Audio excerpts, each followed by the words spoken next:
Good day, ladies and gentlemen. Welcome to Sim Experience South Africa.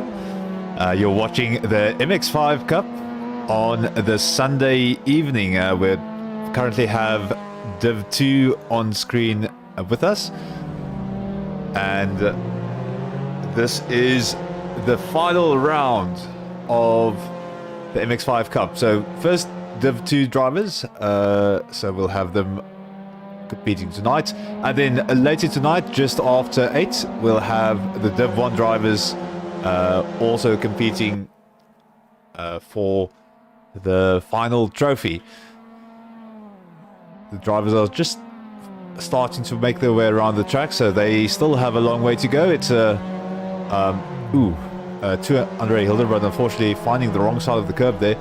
It's a 2.5 minute lap, so it's going to take a while for the drivers to get around, and realistically it's going to only be about 2 laps, maybe 3, that they can use to really attempt something. So while they go around, just a quick check-in with the YouTube chat. Big welcome to Mornay Fouchier, that's a new name, shouting for SRAC. Melvin Goos, of course, watching.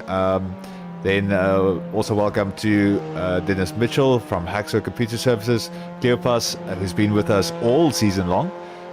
Big welcome to you. And yeah, it's going to be really fun seeing these cars go around Sebring. Quick look at the track itself. It's an interesting little track. So it's built, if I remember correctly, around an old military base, and as you do get with basically so many of these circuits, so start finish straight is actually the second of 2 straights. So you can see that Ullman straight with Sunset Curve and then the start finish straight all linked together. Then you've got that turn 1 90-degree left-hander, actually a good exit for the pits this time, because you can kind of feed into the outside line for the turn. Turn 2, kind of the squiggly bit there before the gurney bend, and then into the hairpin. Nice hard braking zone, good overtaking opportunity, I think. Then you get the Fangio chicane, and then Cunningham and Collier curves. After that tower, 90-degree right-hander, Bishop bend should be no issue for these cars. Genderbeen and Le Mans curve leading onto the Ullman straight, which is going to be a very important one, because you want to set yourself up for Sunset Curve and the start to finish straight. Fortunately, already some cars finding it a very tough lap to deal with.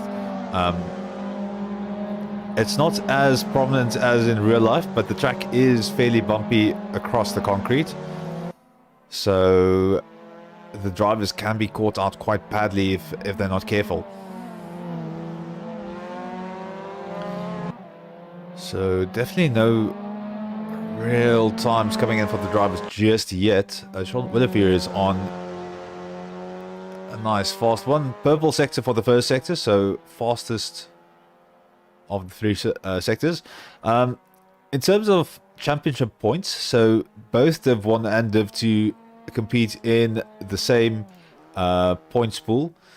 So none of these drivers really have an opportunity to win the trophy, but for them it is going to be about bragging rights. And currently sitting at the top of the standings for the Div 2 drivers is going to be Sean Johnson, 834 points, and then behind him Gijsbert Uitinochel, 832, and then Sean Willefear in third with 772. I do hope that is correct, but Sean Willefear making a really big comeback in the last 2 races, so he's been doing a rather solid job. Yeah, so 5 minutes of qualifying left. Still a bit to go for these drivers. It is quite tricky out there at the moment. Keep an eye on Sean Willefear. He comes across the line with a 2:28.743. So he's definitely going to want to improve that. He's going to have another run at it, but definitely the best of the times out there. The next driver closest to him is going to be Keen Goos with the 2:29.555.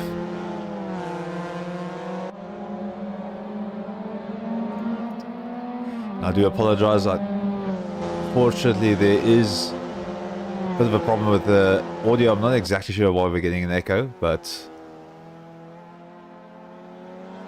so Gijsber Atinagel currently with 0230.860, so good enough for third position, but there is a bit of improvement that he can make on it. And so he's going to give it his utmost best to get that done. Bunch of supporters there for SRAC. And always nice to see the support there.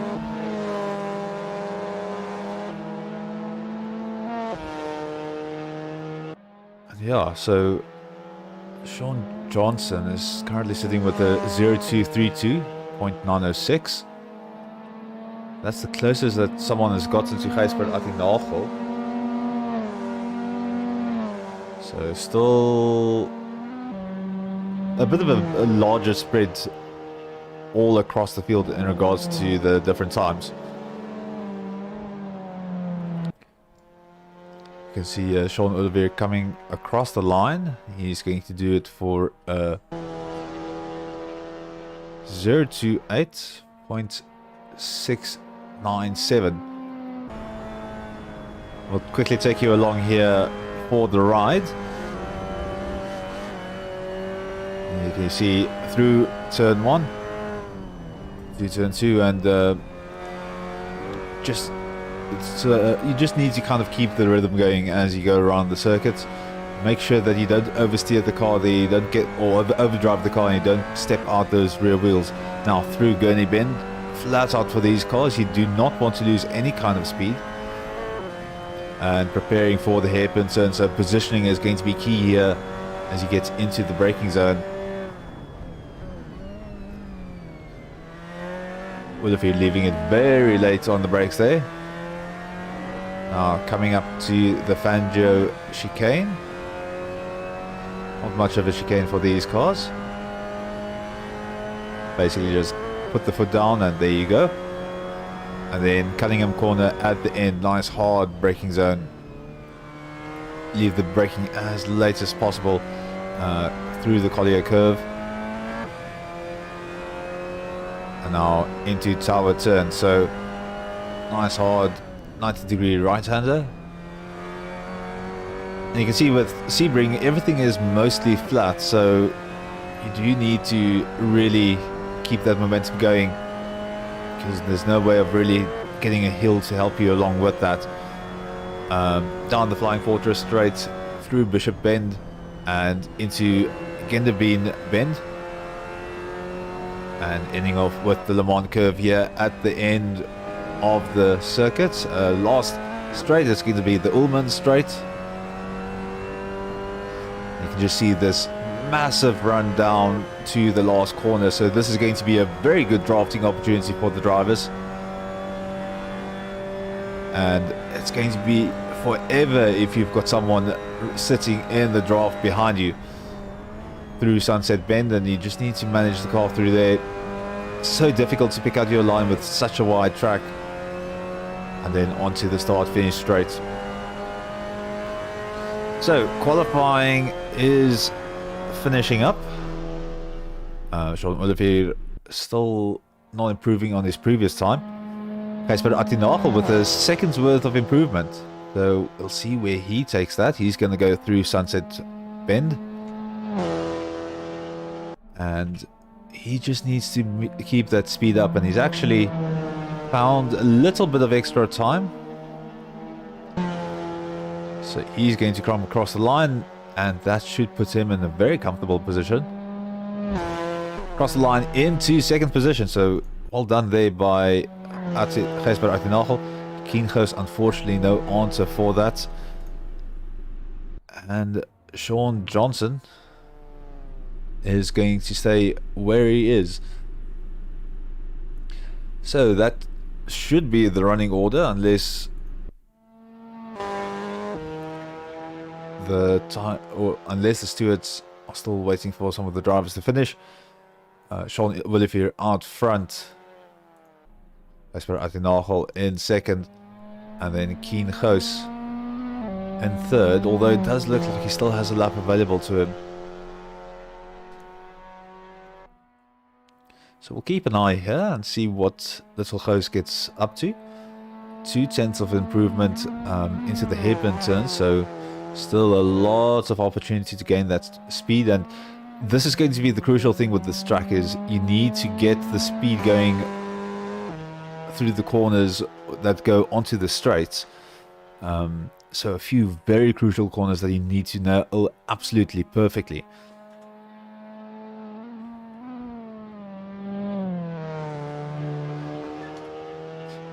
So just quickly checking, I see there was a comment about the stream in the chat. Please just let me know if there's an issue, and then I'll quickly address that. Trying to see if there's an earlier message from Peter Grobler. Hopefully everything's fine.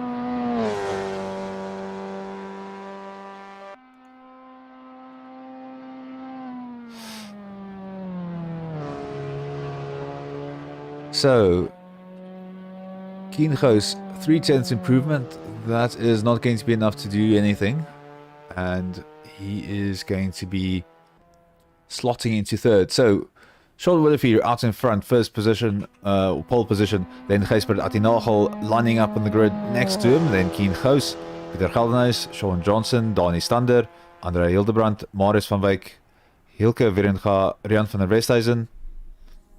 And that is going to be your 10 cars for the evening.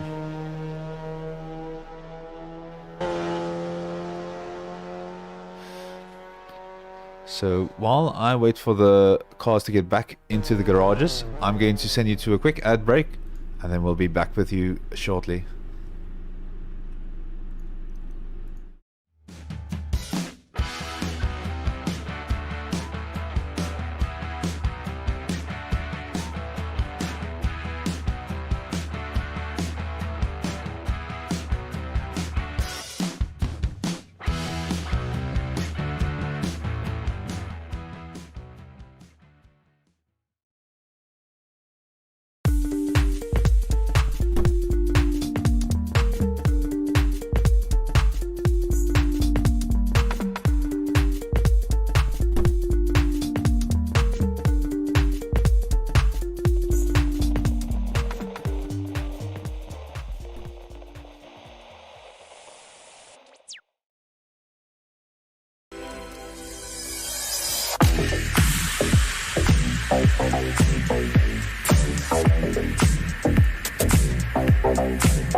Welcome back, ladies and gentlemen. We're on the grid with all of the drivers and ready to get going. Just a quick welcome to all of you that have just joined us on the YouTube channel. Welcome. I see Jandre Dippenaar, Stephen Castellan, Craig Wesley, Rudy van der Westhuizen. Welcome to all of you. Also Ross Himan. Lights are on the screen. We are ready to get going. Unfortunately, our cameraman didn't have the best position to watch from, so we're going to kind of guess as things get going. Lights out, and we are off. And immediately, very, very good start there for Sean Olivier. Behind him, I think that might be Donnie Stunner poking his nose in the middle. And on the run down to turn one, Sean Olivier comfortably takes the lead. Atinaho sneaks into a second position there, so both of them gonna be side by side. Battle for the lead here. Ati going for the switch around, loses a bit of speed, and that is going to be Keen Goos going up on his inside. Ati needs to force himself onto the grass to avoid any contact. So Sean Olivier off into the sunset. Someone taking a bit of an off-road there. That might be yes, that was Rian van der Westhuizen keeping control of his car. Peter Galna is just stucking in behind Keen Goos. So currently running Sean Olivier, Gijsber Atinagel in second, and then Keen in third. So Ati making up a position again, although Keen is just there on his rear bumper, ready to jump. Behind them, Peter Galna and Rian van der Westhuizen in a tight battle as they charge down the track. Ati Nagel is in trouble here. Keen Goos positioning himself on the inside. This is going to be heavy on the brakes, and Ati is going to brake and rather stay out of trouble there. Behind, unfortunately, I think that is Peter Galna is with a bit of a mistake, so he slowed down, let quite a bit of the pack through. And he's going to fight back for his position. Behind him, Andre Hildebrandt and Hilke Weringa in a tightly contested battle as Hilke Weringa, sorry, not Hilke Weringa, Rian van der Westhuizen and Hildebrandt battling there. Out in front, Ati Nagel and Keen Goos trying to switch around, not finding the gap they would want. But he's going to have the draft behind Ati, and this is going to be a long, long stretch of road for Ati. As Keen just tucks it behind him, utilizes that draft on the run to the final corner. So Keen is stepping into the inside line. Is he going to be able to do this hard at the brakes? Ati Nagel running very, very wide. He's going to try and get a faster exit. Oh, that is Sean Olivier off the road. And Ati Nagel did not notice him early enough and collecting both of them. That is going to be Donnie Stander and Sean Johnson going on through. Big battle between himself and Ati Nagel now. And that car of Ati Nagel is going to be hurting. That was a very, very hard impact. So Keen Goos leading the race now. Sean Johnson, the white car here, and Ati Nagel drifting around the first corner. And you have to wonder whether that car has any kind of suspect. No, I apologize. We've been watching Donnie Stunner the whole time. My timing screens have been lagging behind. So it's been Donnie Stunner and Sean Johnson battling here for second. Gijsber Ati Nagel a bit further behind. So the beautiful drift was not courtesy of Ati Nagel, but Donnie Stunner instead. Behind them, Sean Olivier already trying to make a move again on Marius van Wyk. Ooh, and that is very close. Almost contact. Might have been contact there. A bit of rubbing between the two drivers. Sean Olivier is trying to battle his way back up the pack. Marius van Wyk tucking in behind him. He's got Rian van der Westhuizen to deal with right on his rear. all kinds of chaos here at the start.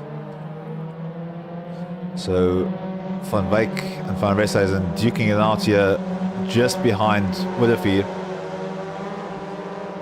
Willefeer right behind the car of Atti Nagel. Van Resthuizen gets the overtake done on the outside, and that's going to be Van Wyk falling behind him. So Van Wyk slowing down massively on the apex of the corner, and that's hurting quite a bit. There's a long stretch of road before the next heavy braking zone, and that is going to cost him heaps of time. Arnie Stander and Sean Johnston out in front, still having a ball of a time. Definitely an early Christmas present for them with what happened with Sean and Gijsber Atti Nagel earlier, although they do have to fight for it now because Atti and Willefeer are just behind them on the road. Now into Sunset Bend. This is where you really can carry some of that speed that you gained through the Ullman Straight. Kiengo setting the fastest lap to 9.035. So not qualifying pace, but I mean it is the first few laps of the race. Stander now with a looming threat there in his rearview mirror. Atti Nagel is looking for any good opportunity there, side by side. Going into turn number 2, both Atti and Sean Willefeer are going to drive on by. Sean Willefeer utilizing that gap that was created by Atti Nagel beautifully, and now Johnson is down the road from them. Sean Willefeer pulling alongside Atti and getting the overtake done just before the braking zone. Atti backing out slightly, not confident they can avoid a collision if they head through that corner. Sean Willefeer very, very confident on the brakes, as you saw from his onboard lap earlier. Out in front, Kiengo is absolutely running away with it at the moment. 10 seconds up the road and 13 minutes of racing left, although that kicker of a lap at the end is going to have a huge impact, especially if you consider the fact that a lap around here is 2.5 minutes. So that is going to be huge in comparison to the rest of the lap. What happened to Maurice van Wyk? He unfortunately seems to have had a small little moment. That's cost him quite a bit of time, but he's gotten going again. He's on the road. Sean Willefeer and Sean Johnston side by side, heading towards the Le Mans curve. And Sean Willefeer is going to be on the outside. He's going to be run to the far side of the road a little bit, and he is going to still have the speed to go and pass. Gijsber Atti Nagel also getting the pass done. Slightly poor exit there for Johnson out of the previous corner. The defense has cost him quite a bit. Atti Nagel just keeping his car there on the inside. That's very far inside for him to be.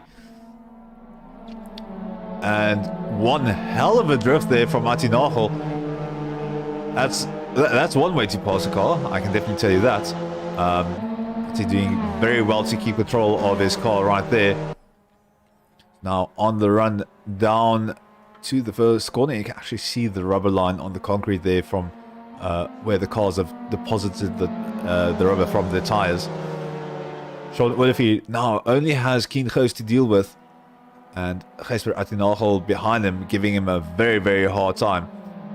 Sitting right there on his rear. Willefeer almost going off-roading there, dipping a wheel into the grass, but still keeping control of his car. So now through the Gurney Bend, and Johnson is not letting up. He's still keeping in touch with Atti Nagel there.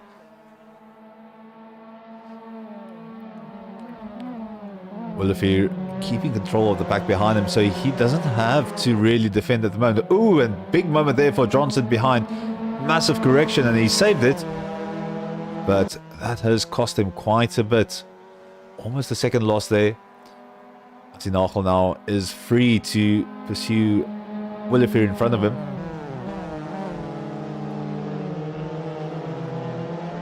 Just quickly looking.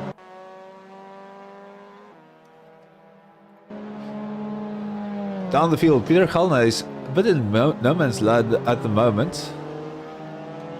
He's in sixth in the middle of the pack, so he's having a rather focused race, if I can put it that way. So he doesn't really have much to deal with at the moment. He just needs to get those fast laps, in. Remember, invested in hitting the curb quite hard there. You can almost hear it in the background. But Peter Galna is working hard there. Fastest first sector at the moment. So that clean air around him has given him a bit of an opportunity to really focus and just make sure that he gets all of his racing lines correct.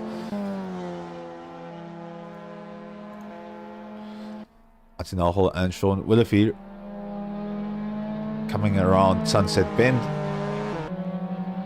Deep on the inside. He really likes that inside line compared to Sean Willefear running a much wider outside line there. So down the main straight, you can see Johnston has now dropped back to about 3 seconds behind them. This battle not costing Willefear too much time yet. Although Keen goes out in front, 14 seconds lead, so he's stretching that lead as we go along with the race. Not by a huge margin, but it is widening.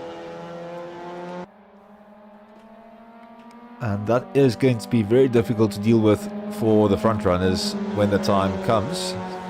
9 minutes left, so still a lot of time to go for Sean Willefear here, with Nagel just sitting there on his rear. Trying to force another error. Seeing what he can do. Ilke Brenga having a bit of a lonely race, but it is quite a tricky track for these cars, quite a long lap, and we saw a lot of people spinning off. So it is going to be difficult to master a fast pace around here. Especially on your first year of racing, you're doing so many new circuits and learning so many things as you go along. Sebring is definitely one of the more challenging tracks for this car in this season. Andre Hildebrand is now ahead of Marius van Wyk, so he has secured 8th position for himself. Van der Westhuizen further down the road, about 5 seconds.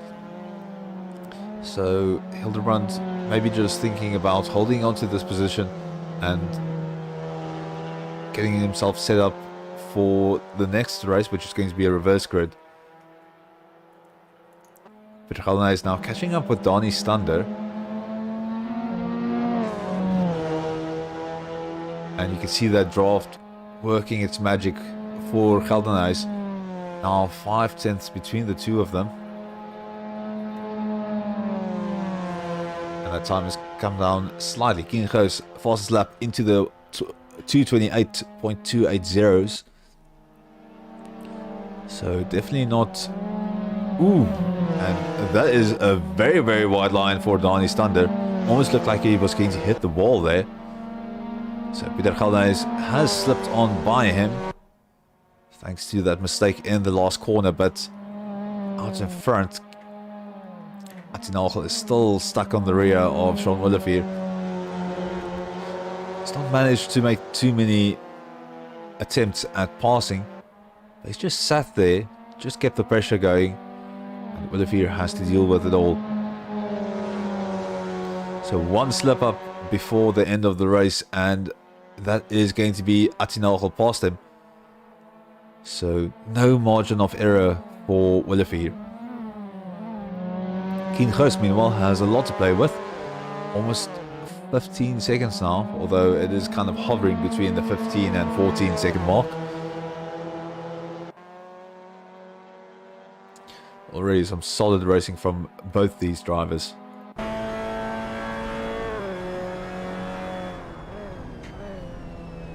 following Willefear, and you can see Ati is a bit more hesitant on the brakes. Maybe doesn't have the same brake bias as Willefear. It is quite tricky if you need to move your brake bias a little bit forward to really shorten your braking zones. You don't have as much stopping power, but of course there is a smaller risk of you locking up and hurting your tires. But for now, Ati is content to just sit here and keep an eye on Willefear. Look for any moments. That car of Willefear bouncing all over the place, the rear stepping out. And as a result, you can see a slight closing speed here between Atinagel and Willefear. It's not going to be enough. It's just enough to make Willefear sweat there in second position. Now the sunset bend has proved difficult for quite a few drivers. You can see Willefear there taking a very early apex, using all of the track on exits. Ati opting to stay to the inside of the track. So two different strategies there, and two rather similar results. We look at the speeds between the two drivers as they came out of there. Peter Gelner is now 128.570.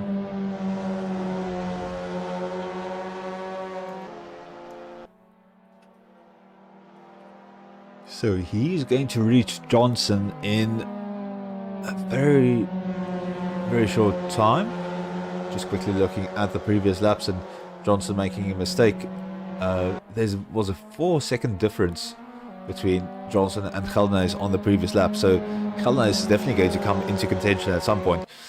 Atinagel getting very close to Willefear there, almost 2/10 just before they went into the hairpin turn. Now through the Fangio curves.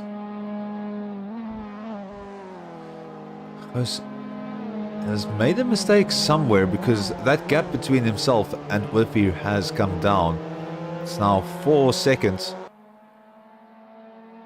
So Goos needs to be very careful now. His earlier advantage has crumbled a little bit, and he's going to have to make sure that he gets that car back under control and get that confidence up again before he gets overtaken by Willefear. Peter Gelnes right on the rear of Johnson, and on the run down through the Flying Fortress straight and towards Bishop Bend.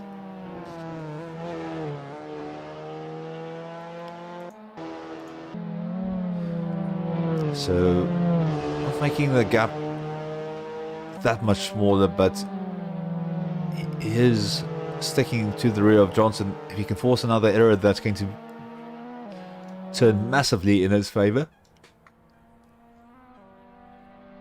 And looking at the time, 2 minutes 20 seconds left. So that's going to be 2 more laps of racing as Keen Goos goes down the main straight with 2 minutes 10 seconds to spare. So he's going to lead us into the penultimate lap, while there's a battle brewing behind him. Well, it's been brewing for the entirety of the race, but it is going to start to become very urgent right about now, as both Willefear and Atinagel realize exactly how much of this race is left.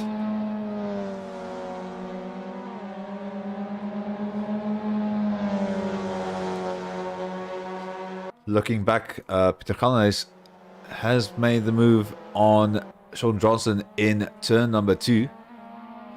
Johnson very out of shape there behind him, but Gelnes into 4th position, and he's going to try and hold on to that for the rest of the race. In front of him, Atinagel still needs to battle here with Willefear, and time is running out for Atinagel.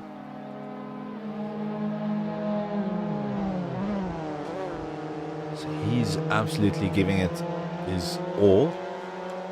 See where he can end up. Well, if you're doing very well to keep it consistent for the majority of this race. Unfortunately, just that one mistake in the beginning of the race, but he has recovered from it quite well, all the way back up to second position. Pedro is a good distance away from Sean Johnson. Now 2 seconds between the two of them. And then Donnie Stunder in the sixth position, kind of having a race by himself, 7 seconds in front of him, 5 seconds behind. So he's got a huge amount of space around him to play with. Then Adrian van der Westhuizen in 7th position. Same story for him. He's now just hoping to really capitalize from the reverse grid race that's going to happen in a few minutes' time. Keen Goos coming across the start-finish straight, so it is going to be the final lap. And Atinagel, now also seeing that he has taken, or that they've taken the white flag, knows it's do or die. If he wants to settle for third, he just needs to keep it consistent. But if he wants that second position, he only has a few viable opportunities to do it. But seeing as he's almost a second back, he might just be positioning himself for some kind of opportunity.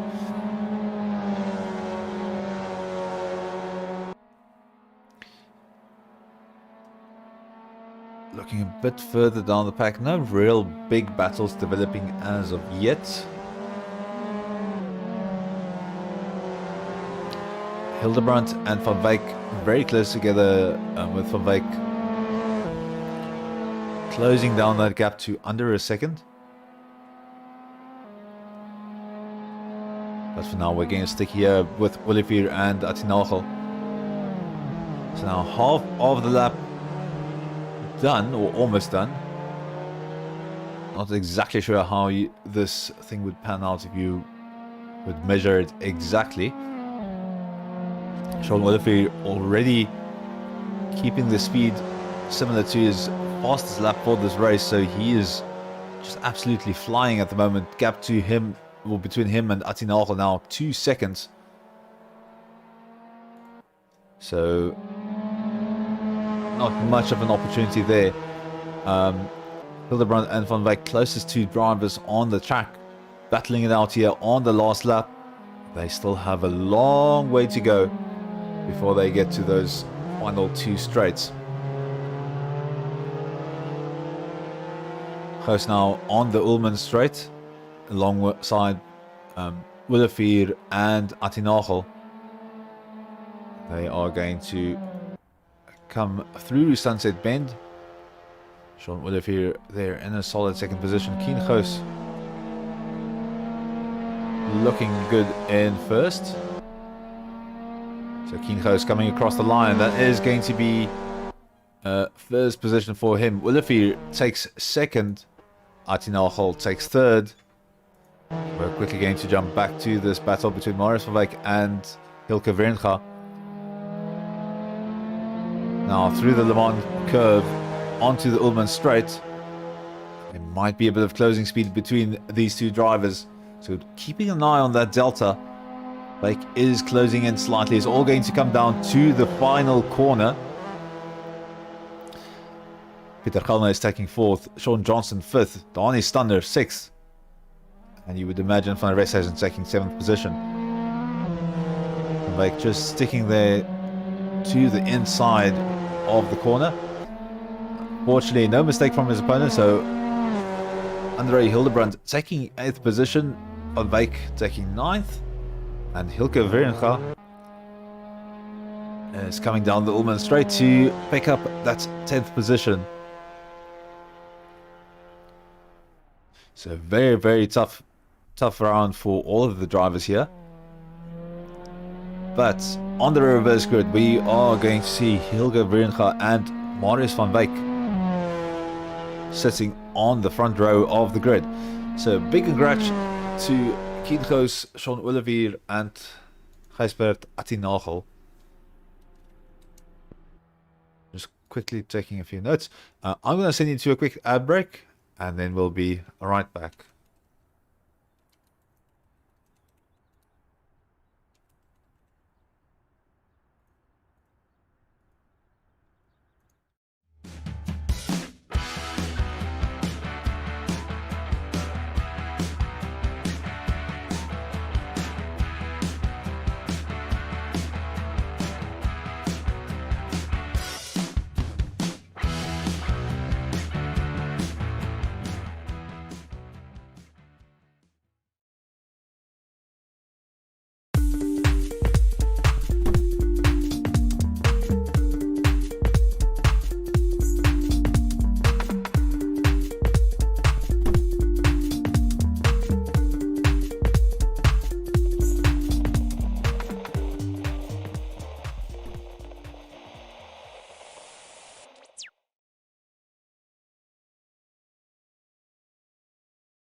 Welcome back, ladies and gentlemen. We are back on the grid with the drivers and ready for round number 2 for the Div 2 drivers.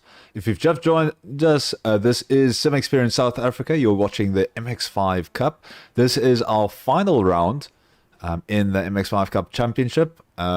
These Div 2 drivers are just battling it out for bragging rights, but the Div 1 drivers are starting at a bit later. I think it's 8:15.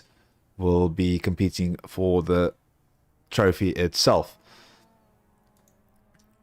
Right, lights are off and the drivers all get off fairly well and on the run down towards the first corner, spreading out almost 4 wide there on the circuit, and Marius van Wyk right in the center of them. Next to him, that is going to be Hilken Verga just behind him, and Rian van der Westhuizen behind them there. Someone taking a very, very wide line there in the background. Side by side, Verga and van der Westhuizen. Verga taking the position, so that's some nice defending from him there in the early stages of the race. Behind them, Pieter Galhuis and Rian van der Westhuizen also battling out. Pieter Galhuis positioning himself very well for the start. And there's Sean Willefeer, 3 wide there in the background. Willefeer bullying is himself into 3rd position, but they're going to be 3 wide onto this straight there. There is some rubbing and racing going on.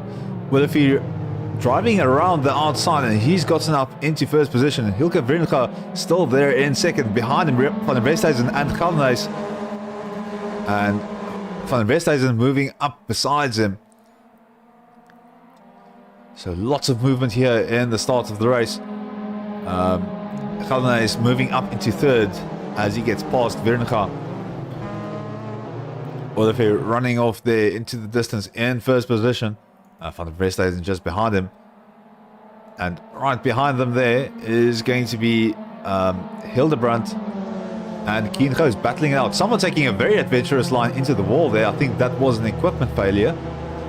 And that unfortunately looks like Veringa that veered off the road there. So that is unfortunate to see. He had such a nice start to the race. Virgana is in 3rd. He's still a way down the road from Van der Westhuizen if we look at the deltas. So he's just concentrating on keeping a lead there, and Van der Westhuizen turning in quite violently there. Behind them, a wall of cars as we've got Hildebrandt, Johnson and Atti Nagel. Atti there on the inside. So he's positioning himself for an overtake into Sunset Bend. Very, very deep on the inside. We've seen him very comfortable on that, keeping to the inside of the track. And that is contact between the 2 drivers.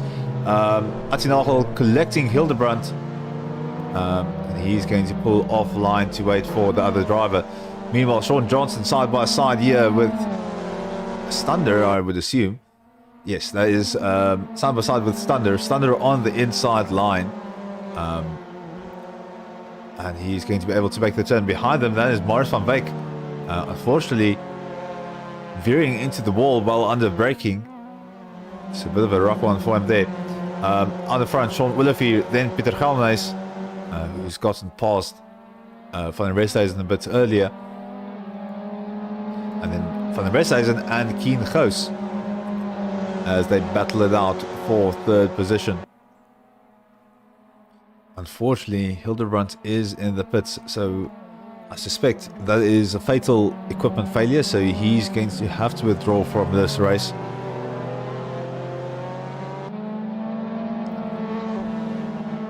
And then Van der Westhuizen hanging on as well as he can onto this 3rd position. He's got a very, very fast opponent behind him, but he'll do his absolute best to defend against it.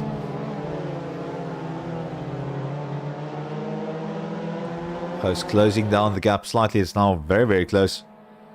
It's been a very slow corner there for Van der Westhuizen. Keen almost pulling alongside, but he's going to opt to rather fall in behind. And now, nice good exits, and he's going to have a nice draft in the run down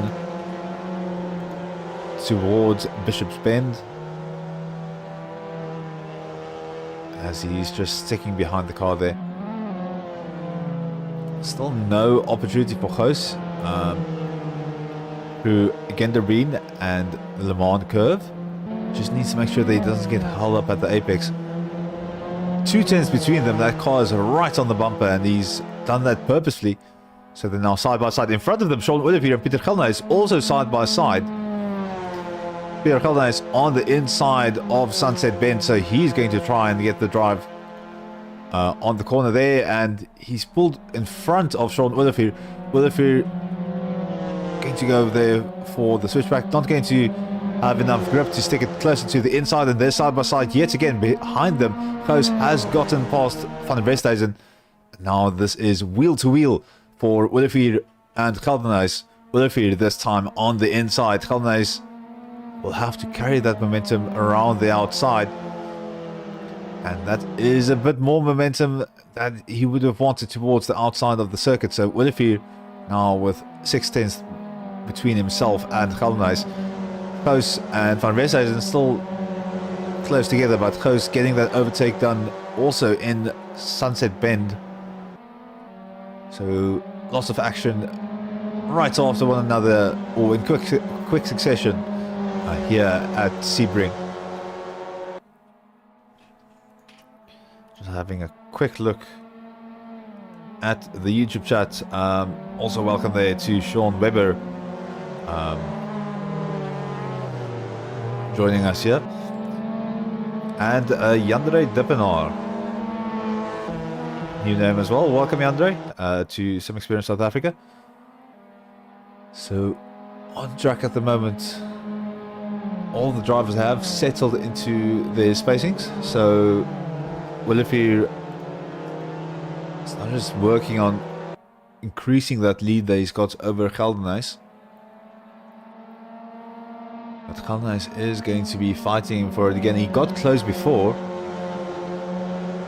and he can definitely get close again. Goos is also going to be working on that gap between himself and Geldenhuis. And looking at the pace for the drivers, last lap for Willifear, 2:29.937. Pieter Geldenhuis 2:28.907, and Kien Goos 2:29.290.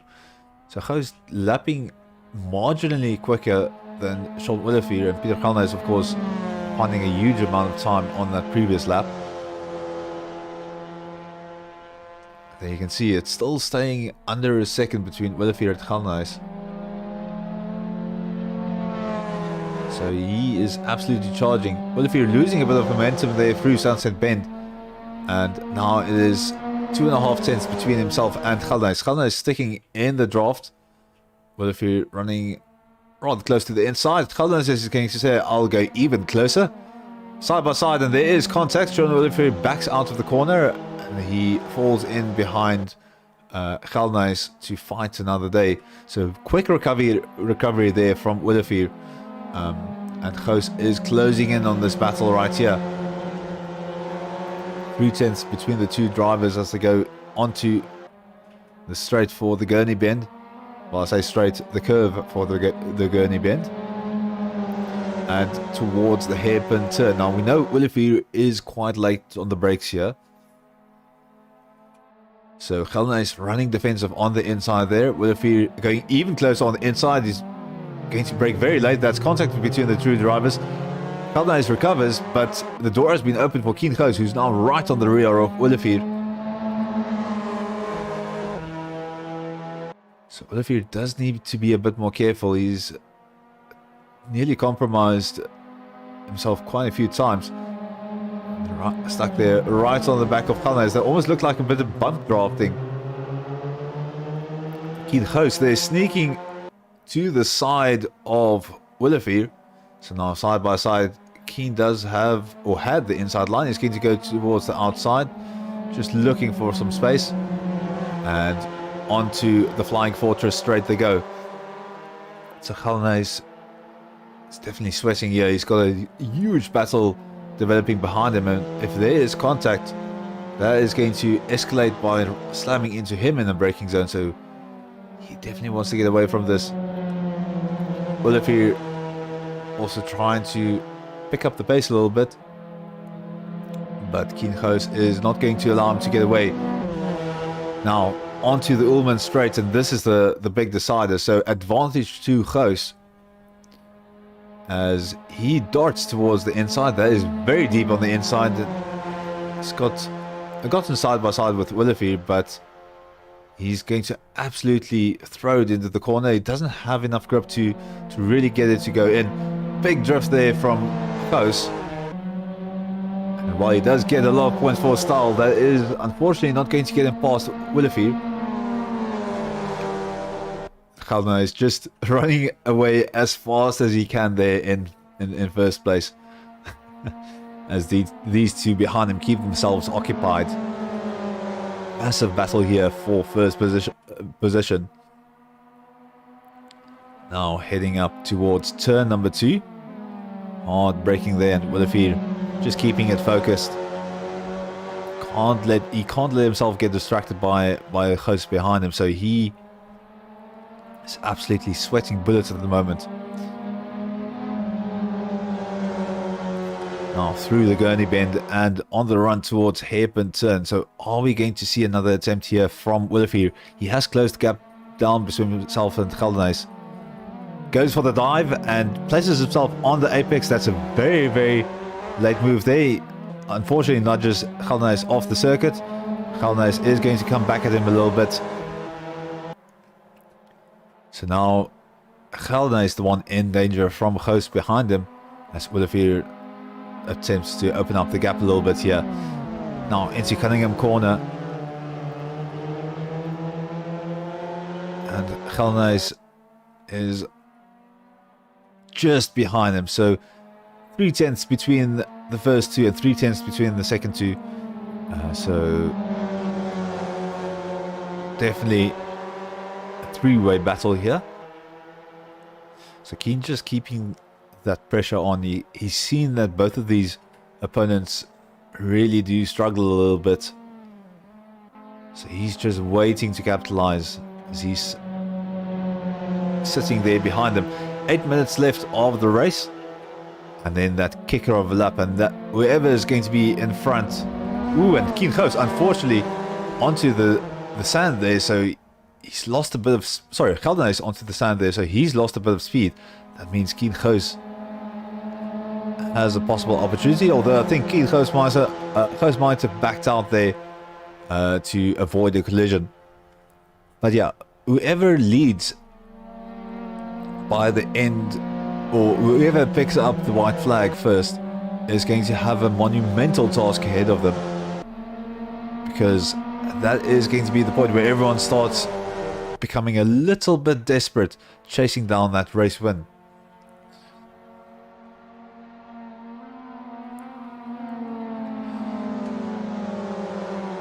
So now back into turn number 1, and this time Willefear out in front, only by 6/10. So Geldenhuys is looking for a good exit here as they go through turn number 2. Ooh, and that is Willefear just shooting off into the distance. That is straight into a wall. I honestly don't know exactly what happened there. I wish we had a replay, but he just veered completely left.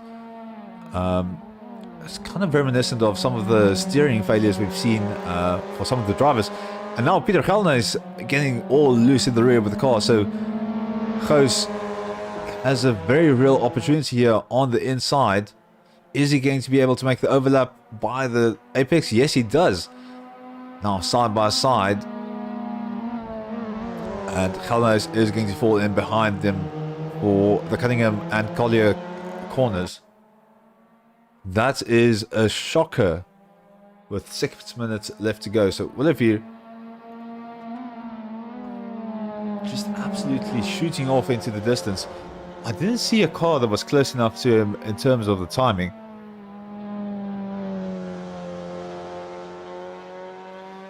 So I will maybe just quickly rewatch the YouTube stream for you while we wait and just check what exactly happened there. So Geldenhuys is now in trouble there. Sorry, not in trouble. Well, he is in trouble. I don't know how I predicted that. But there's going to be Sean Willefear getting past him as Geldenhuys rejoins the track. And yeah, that just all kinds of shockers here in the last round. So Willefear doing very well to get back into that second position. Just quickly replaying what happened to Willefear. And it does seem like some kind of equipment failure. He had the wheel go hard into the curb and the car just shot in the opposite direction. I'm not exactly sure if he uses a direct drive wheel, but that could have jumped out of his hands and just veered the car straight off left into the wall. Sean Johnson and Maurice van Wyk side by side in start finish straight. And Johnson is going to carry the momentum around the outside, so Van Beek is going to have to fall in behind him. And there's a three-way battle there waiting for him. Van Westhuizen, the white car in the background there. Van Beek just behind, or just before him. Things in front have settled a bit now, so Goos, of course, pulling ahead. Willefeer getting back into second after that spin from Geldenhuis. And now these guys at the back of the pack are duking out. Van Beek running on the inside here for the hairpin curve, or hairpin turn. Fortunately, has to brake very, very hard. And Van Westhuizen gets on past by the breadth of a hair. Van Beek now just sitting on the rear of Van Westhuizen here as they go on through. So leading up to Cunningham corner. Van Beek is just going to stay behind him and try and get as clean of an exit as he can.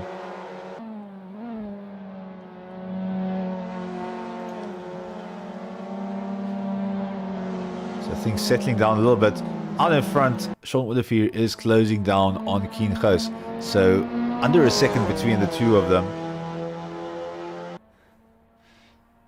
And I'm honestly at this point just careful about what I'm saying, because yeah, the commentator's curse has been a slight factor here tonight. So I'm thinking about what I'm saying before I say it.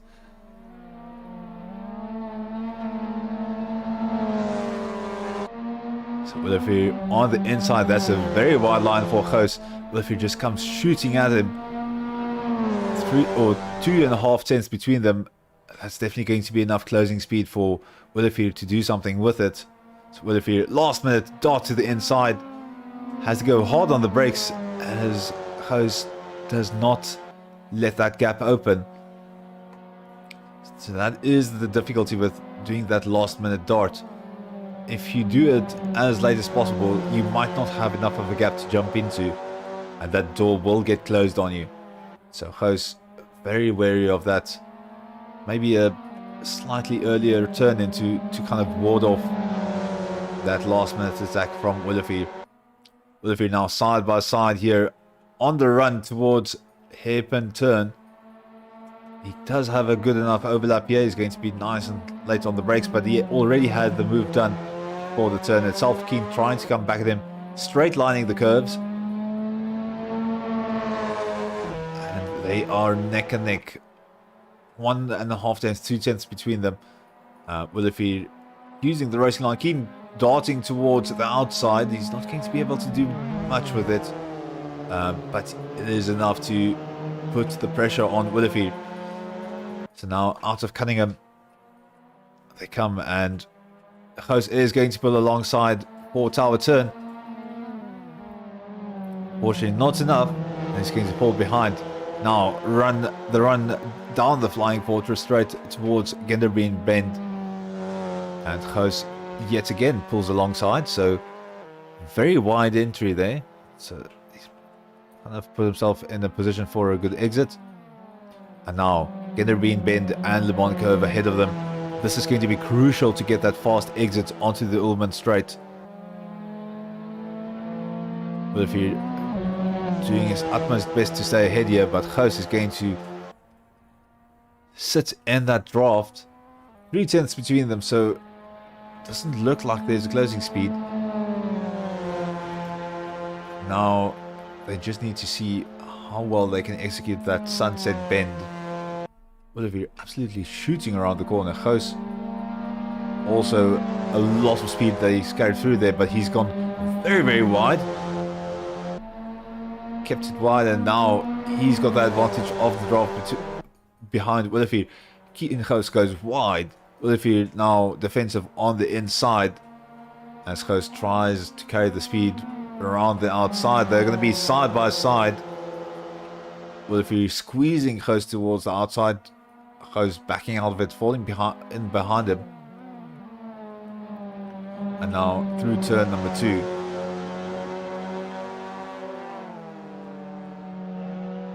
the back of that car getting very loose for Goos, keeping it under control. So he's done very well, but he's just right on the rear of Willifier's car. And now through Tower Bend, you can just see absolutely how it's the hairpin turn, and just absolutely how close it is. Willifier very late on the brakes, but able to stay ahead.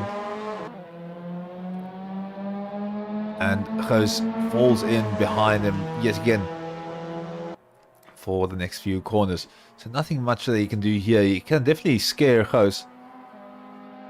Goos trying to go around the outside yet again. I think this is just kind of sending a message to Willifier, telling him, listen, I'm here, I can do whatever I want to get alongside you. So be careful, one slip up and you are absolutely going to be behind me. Willifier doing very well to absorb that pressure that Goos is exerting on him. You can just see how close that following distance is. So one early brake move from Willifier and this is going to be all over for Goos. He's just stuck right on the rear of that car. So through the Le Mans curves, as they come onto the Ullman Straight, dipping the wheels onto the gravel. I don't know how the car is staying in control in that way. Goos going very deep on the inside. And he has pulled alongside Willifier, almost ahead, definitely ahead of him. So they are going to go into Sunset Bend, and this is a corner that Goos really needs to do well. Goos runs wide. He's going to go for the switchback, but that is a very wide exit for him, as Willifier is now going to squeeze him towards the wall. Willifier not able to belong alongside him yet. Goos very close to the inside, and has actually snuck by me. That was for the end of the race. Oh my word. Big apologies. So last minute dash between Goos and Willifier for the win of the race. Goos winning out by such a narrow margin. Behind them, Peter Galdenhuys coming in third. Just quickly need to point out, Hilke Wernga is still battling it out with Dani Stander here on the last lap.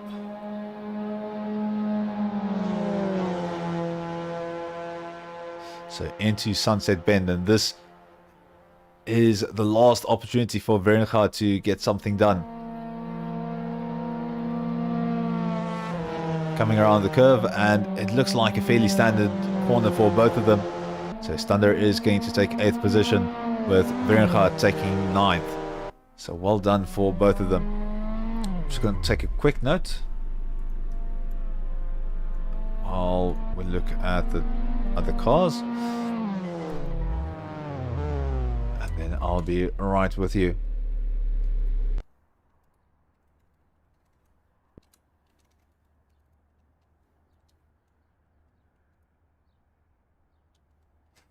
Okay, so I'll quickly see if I can find a few drivers for interviews, and we'll quickly have a chat with them.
Welcome back, ladies and gentlemen. I do apologize for the technical difficulties from my side. I unfortunately had to click twice to transition between the different scenes for the interviews, and unfortunately stuffed that up a little bit. So in summary, I'm going to have to do a quick summary. Spoke with Sean Willifee, and he kind of just also clarified that incident that happened on, I think it was turn 5 or 6, the exact area that we've currently got on screen, where he just kind of shot off to the side. There's a kick on the back wheel, if you get the back wheel on the curb in the wrong way, that kind of just sent the car flying. But also a very stressful but enjoyable battle between himself and Peter Galnijs for the end there. And Assetto also having a good time, but also noting about how the track is slightly bumpy, which normally is just an Assetto Corsa thing, but in this case it is quite true to the track itself. There's quite a few concrete slabs that have settled in weird and, I want to say, wonderful ways, but unfortunately only wonderful for us, the viewers. For the drivers it is a bit more of a challenge. So the drivers are out on track getting their qualifying laps in. It is a 2.5 minute lap, so it's going to take a bit of a while for them to make the rounds. In the meantime, looking at the track map, so of course we've got that start finish straight down parallel to the pit lane. Pit lane is not going to come into play for this race, but then that turn 1 being quite an important one, because that is where most of the battles are going to terminate after the series of straights that you've got. Turn 2 also a bit of a tricky one. We saw some cars kind of flying all over the place through there. The Gurney bend on the run down to the hairpin, it sets you up nicely for an overtake there if you can make the if you can get an overlap with the car in front of you.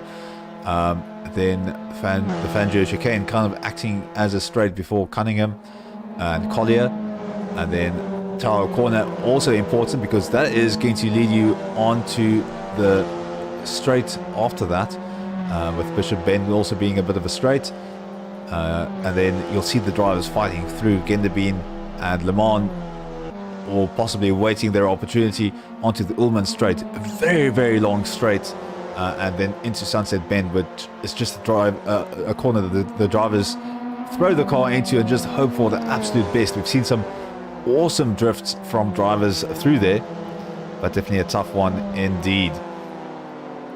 Also, just quick thanks and shout out. I'm going to do the shout outs again because I did them all by myself while you guys were looking at some pictures.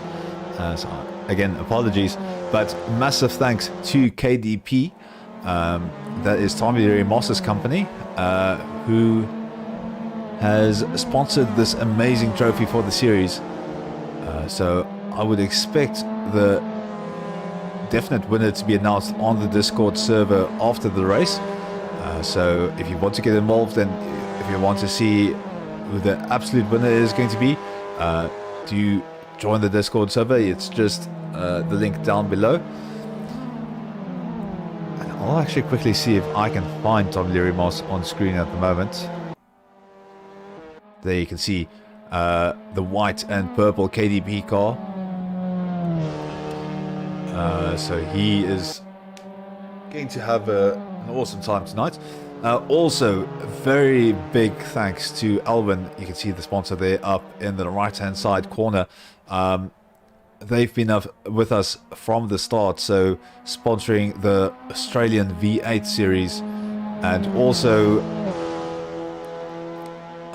then sponsoring the entirety of the MX5 series. So they have kind of helped us keep the lights on. Also, massive thanks to Mornay Deploy from Skinny Media, and he's done quite a bit of video work for us, and also some of the league work in the background. And also big thanks to Des Mitchell from Sim Experience South Africa, who's also been involved with setting up the league and kind of coordinating a few of us herding the cats, as he would say. So thanks to all of those people for making this a big possibility, or a big success. And we were able to run 2 divisions through the entirety of the season, so it's kept me quite busy, and hopefully it's kept you entertained. Just having a quick look at the YouTube chat again while we wait for the times to come up on the screen. So Basil van Rijn shouting for Sim Race, or Sim Race Africa crew, I think, SRAC. Mornay Fouchier also supporting SRAC there. Rudy van der Westhuizen also a SRAC supporter. Cleopas, definitely an SRAC supporter. So lots of them going off there in the YouTube chat. Looking forward to the final round of this race. I'm just going to quickly on the side here pull up the points. So if these are correct as I'm currently seeing them, I'll just maybe do a quick cross check before I tell you about them.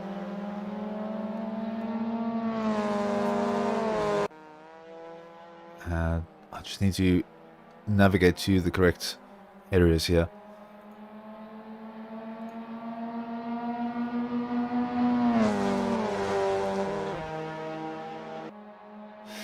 So I'll just, if I am wrong, I do apologize, but currently on the website we've got Dylan Versace leading with 1,627 points.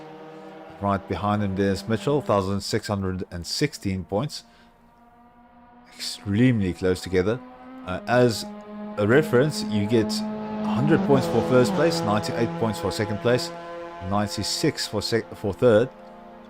And so it drops by 2 points down all the way in a linear fashion. And then, so second there's Mitchell, third Peter Krobler, fourth Tommy Leary Moss, Ian Upton in fifth, James Leach Jr. in sixth, Richard van Heeren seventh, James Crook eighth, Melvin Goos ninth, Stephen Castellan, who is, in 10th position, Robert Franco 11th, Donny van Rooyen 12th, Michael Russ 13th, Craig Wesley 14th, Tian Marie 15th, Ross Heeman 16th, Eric Leitwanger 17th, Timo Smit 18th, Alistair Barnard 19th, Herman Even 20th, and then Peter Gallenhuis, Steven Sporks, Renier Leach, and Dave Brady, and James Leach Sr., although I think that is his alter ego hanging out down below, and then John Baton. So, we have finally gotten some times on the board,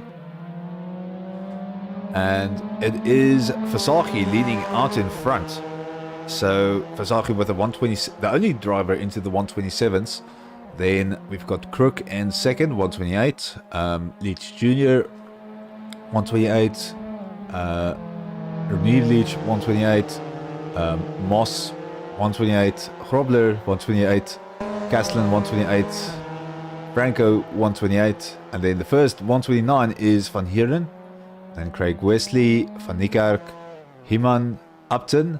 And then the first 30 that we've got is Rust and then Ghost behind him.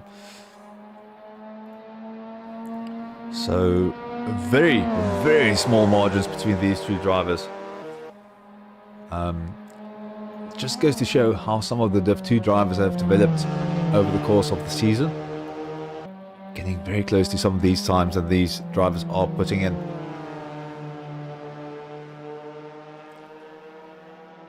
So, looking around the pack a little bit. Just waiting for my timing screens to update. Not seeing significant gains for any of the big names out there. Just quickly having a look around for you. Steven Castellan finding almost 4/10, and he's going to go onto the Ullman straight right now. He's going to have the advantage of a draft. And that looks like Ian Upton in front of him. Qualifying is going to come to an end, so this is going to be it for most of the drivers. Few more corners for Steven Castellan as he goes through Sunset Bend. Well, a few more, one more. There's a car sat there on the outside. They're going to have to be careful of it. Thankfully, that car jumps to the pits. Castellan unfortunately not able to carry the speed onto the main straight, so he's going to lose out a little bit. Franco finding some time, so he's still making his way around the track. 3/10.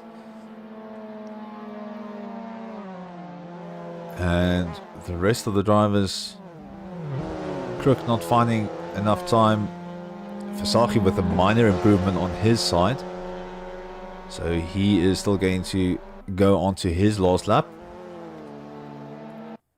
Franco has held on to those 3/10 now through the Le Mans curve onto the Ullman straight, and he is going to be absolutely gunning it as hard as he possibly can.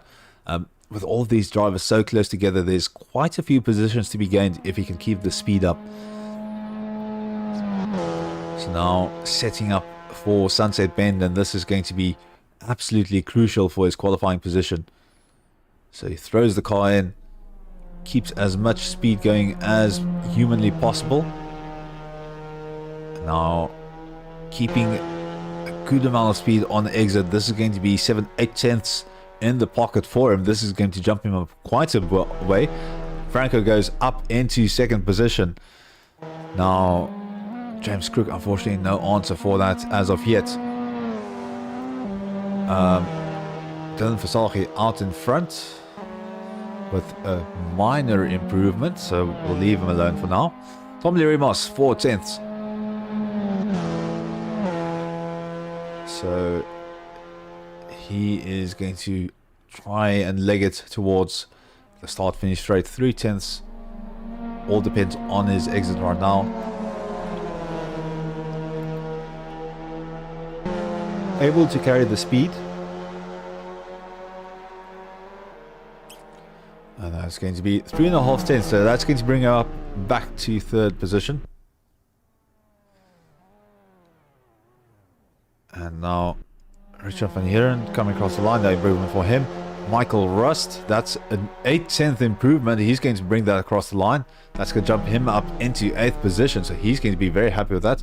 Versace, minor improvement, so he's going to be sitting at 2:27.390. That's 7/10 faster than Franco, so that is one big lap that he put in there.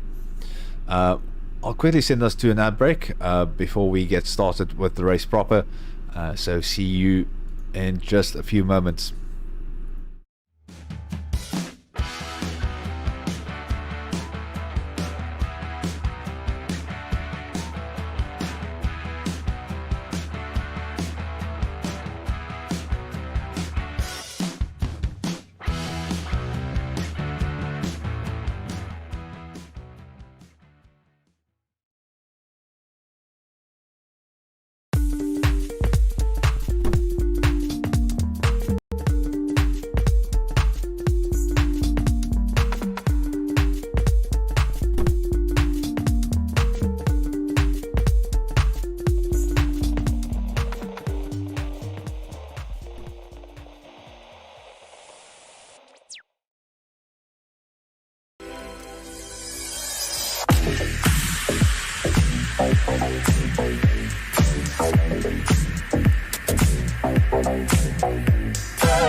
Welcome back, ladies and gentlemen. We are back on the grid with the drivers. Dylan Visagie leading the pack in first position. So James Crook next to him, lined up on the grid. I just quickly wanted to mention that I've mentioned Tommy Leary Moss's company as KDP. For those of you wondering what the full name is, it is Cosmo Design and Print. So they do laser cutting and engraving. So again, massive thanks for the trophy for the season. Lights are going to go off, so everyone preparing to get going here at Sebring for the final round for Division 1 in the MX5 Cup. This is going to be quite action-packed. 6 lights up, and the race director makes us wait, and lights out, and away we go. Massive launch there for Dylan Visagie as all the drivers get going. Not as much jumbling in the pack as we saw with the Div 2 drivers, but Dylan is going to be set up for the first corner, and Robert Branco actually able to pull a bit of a gap before the race starts, is able to pull into first position. All the rest getting through cleanly, although there is one of the drivers there off in the background. I think that might be Renee Leach that drop back there. And yes, it is indeed. Moss getting ahead of Dylan Versace there as we go through turn number 2. And yet again, another car there. That might have been Craig Wesley. Van Heeren losing out there in the background. So a few casualties on the first few turns. Now, Moss late on the brakes. Slight little bump there between himself and Versace. Crook now looking to also get in on the party there. With Versace slightly ahead of him. Meanwhile, behind them, there's a massive battle between Leach Jr. and Goos. Rust, unfortunately, also falling slightly behind there. So Versace, Leach Jr. can, with Melvin Goos, right there on the rear of his car. So some battles up and down the field. Meanwhile, Tommy Moss keeping 2 cars at bay behind him as they go onto the Flying Tower straight. Dylan Versace pulling alongside Tommy Leary Moss and able to get ahead of him. But now Crook is also right on the rear of Moss there as they go on towards the Le Mans curve and onto the Ullman straight. So this is going to be a bit of a disadvantage if you struggle to get a good exit here. Crook right there on the rear of Moss. Moss doesn't have the space to come out, although he does manage to find a little bit of a gap. 3 wide towards Sunset Bend. This might end very badly, although Moss and Crook able to pull a little bit ahead of Versace. Versace now stuck behind Moss as they go through the Sunset Bend. Moss on the outside loses a bit of speed, and Versace on the inside. Crook able to get the drive there. So now Crook, Moss and Versace. Crook deep on the inside, running very defensively. Moss on the far outside. Versace trying to dart into the gap between the 3 of them. Almost 3 wide into the first turn, and Moss is able to keep the momentum going now with Crook right next to him. Versace just sitting behind him, and there's also a big battle brewing behind them. So Dennis Mitchell and Melvin Goos in a bit of a battle here, while the 3 in front of them keep fighting.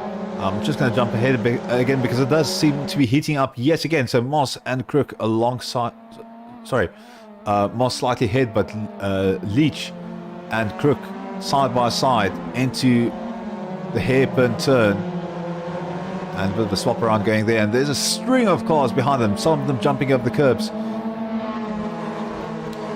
Now Crook right on the side panel of Leach Jr. there,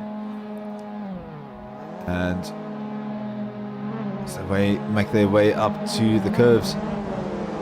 Crook trying to position himself on the inside. It's a very tricky part of the circuit to go too wide through, but he's able to do it, or both of them are able to do it cleanly. Versace is trying to get in on the action. Crook very deep on the inside, and he's going to get forced onto the apex of the corner there. The car's starting to pile around him as they get on past him. James Leach Jr. now ahead of Versace, leading that pack of cars. So all of the mid-pack very close together here. Dennis Mitchell kind of in the heart of it as they go down the Ullman straight. You can just see 2 cars on the inside. There's Leach Jr. and Versace, and Mitchell with Goos in his rearview mirrors just sitting there waiting for an opportunity to pounce. Mitchell kind of powerless to do anything really here. On the front, Versace and Leach Jr. swapping places, and Mitchell just trying to keep the momentum going as Goos is absolutely launching his car around the outside. He's now swapped towards the outside for the next corner. Mitchell there in the darker car, kind of boxed in by the cars around him.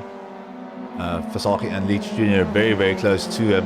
Ooh, and that's a big drift there from Mitchell, doing well to keep control of it. So that battle proving a very, very difficult one. Melvin has now moved up ahead of Mitchell. These 4 cars the closest on the track to one another.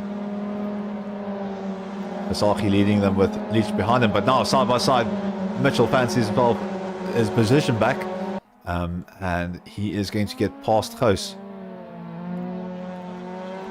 Now onto the run towards the hairpin turn.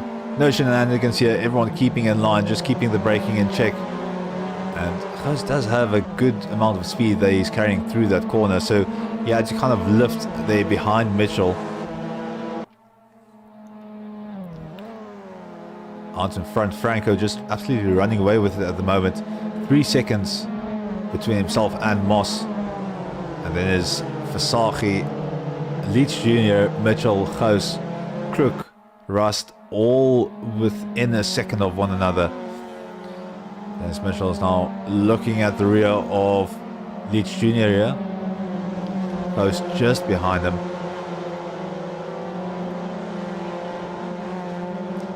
As the cars start positioning themselves. So Mitchell pulling ahead of Leach Jr. and Goos. He needs to be careful. He needs to keep the speed up onto the Ullman straight here. Vasaki is now in a bit more of a comfortable position, as Mitchell has to concentrate on these cars behind him. Lots of cars there, all within shots in the Ullman straight, and that looks like Goos pulling alongside Leach Jr. And they're going to go into the sunset curve. So Goos there on the inside. He's able to make the pass. He's got the momentum, but Leach is going to make a comeback at him. And they are neck and neck at this point. All of the cars just kind of drawing an imaginary line as they head down towards turn number 1. Heavy braking, no shenanigans. Goos is able to hold on to his position. He is starting to catch up with Mitchell again, so this is going to be side by side for both of them into turn number 2. Mitchell on the outside, he's kind of been caught out, and that is going to be Goos slipping on ahead, but it's not by much, as Mitchell is now going to try and come back at him. Oh, and that is Goos onto the ground. He's kind of bumped Mitchell to the side, and that's promoted both Crook and Leach Jr. and Rust, as Goos falls behind a little bit. And I think that is Leach Jr. that unfortunately got shunted to the side of the track. So he's going to be on the recovery drive. Now Crook and Mitchell fighting it out as they go towards the Cunningham corner. Mitchell right on the rear of Crook there. Kind of darts towards the outside, just positions the car nicely for the series of corners. Now through Collier Curve and on towards Tower Turn.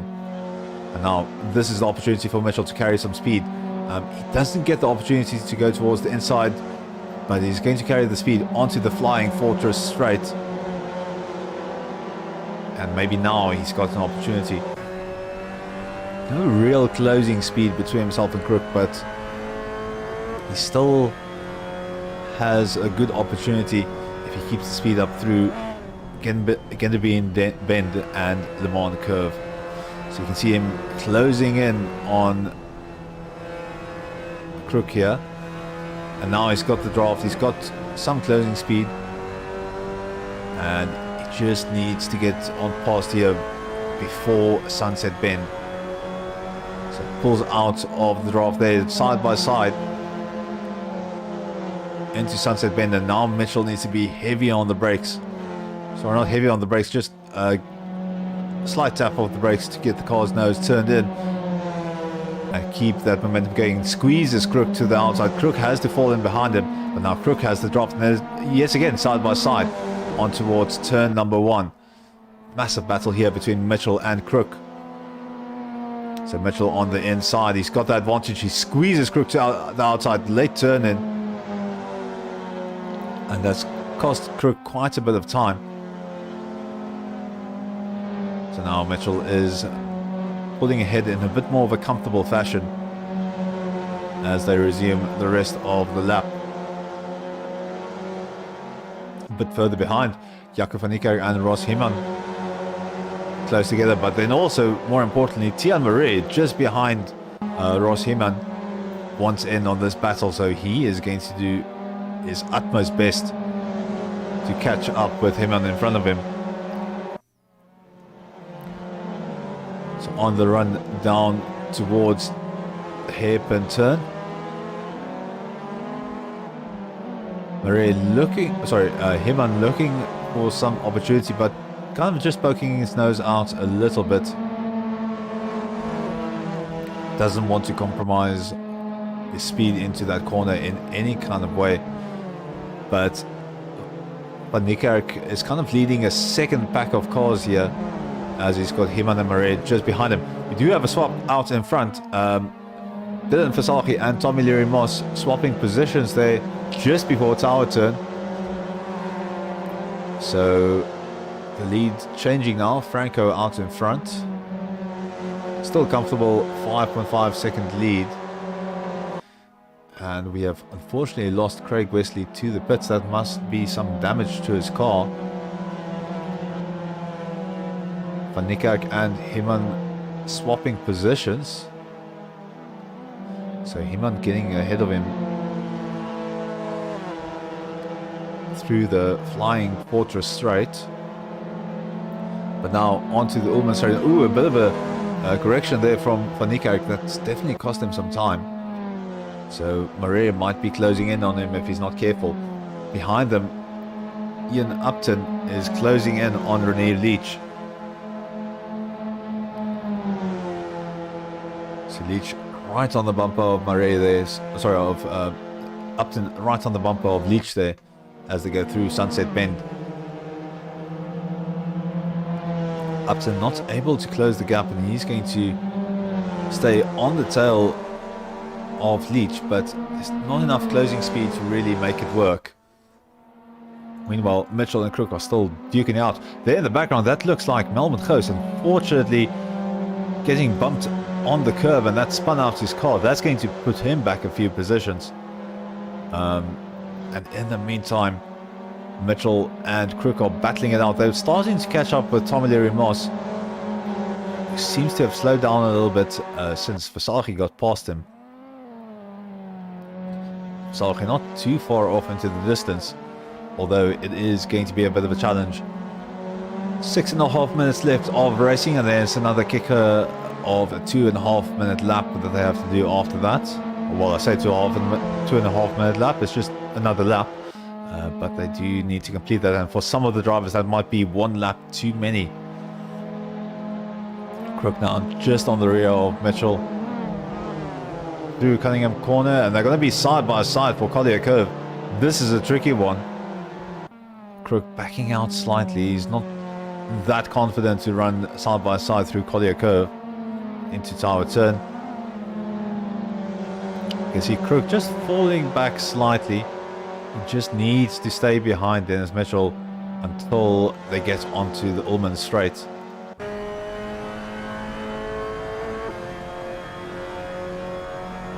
So it's very, very close for these two. Crook hooking the car up on the inside. And now onto the Ullman Straight here. He's lost a bit of time to Mitchell in front of him, so Mitchell able to spread that gap up a little bit. And he's got the advantage of a drop from Moss in front of him, so he is going to start pulling away from Crook just that tiny bit. And that might be enough to just take the pressure off his shoulders. So 4 tenths between himself and Moss. He just hopes that he's not going to be held up now by Moss, so he needs to get this overtake done as soon as he possibly can. Now into turn number 1, and no overlap between the drivers as of yet. Just going to quickly jump further down the field. So Stephen Castellan battling it out here with Leach Jr. 2 tenths between the two of them. They are side by side on the run down towards turn number 1. Castellan on the outside. He's trying to squeeze Leach Jr. as a little bit more to the inside to just slow him down. And unfortunately, doesn't have the overlap to get the position. He's so close to the rear of Leach Jr. there. 2 tenths between the two of them. So extremely close. Now side by side for tower turn or hairpin turn. This is Moss and Mitchell. Moss defending on the inside, keeping Mitchell at bay, but Mitchell is still right there on the rear.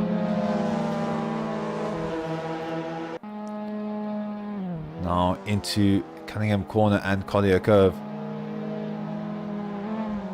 Mitchell getting ahead of Moss there as I'm looking at the time. So Mitchell doing a superb job through Collier Curve to get that car out in front of Moss's car. Peter Krobler and Jaco van Niekerk locked in battle here as they go through Cunningham Corner and Collier Curve. Krobler getting to the side of van Niekerk, the still side by side bump, and ooh, there's a big spin from van Niekerk due to the contact, and both of the drivers are taken out, thankfully on the side of the road, so no other cars collected. But Krobler is making a bit of a risky rejoin there, and Goos almost meets him as he gets back onto the track. Meanwhile, James Leach Jr. and Castellan are also locked in battle. Castellan very close behind. I just need to quickly point out Tom Leroy Moss and James Crook side by side down the Ullman Straight, heading up towards Sunset Bend. With Crook on the inside, Moss is going to try and carry as much speed as he possibly can. Sticks towards the closer line, towards the inside, and he has got a fair amount of speed. Now side by side down towards turn number 1, Moss and Crook. Moss on the outside, Crook with a very viable inside line. But Moss does have the extra bit of speed, and he's pulled ahead by the end of the straight. So Moss fighting to regain that position and doing well to hold on to it.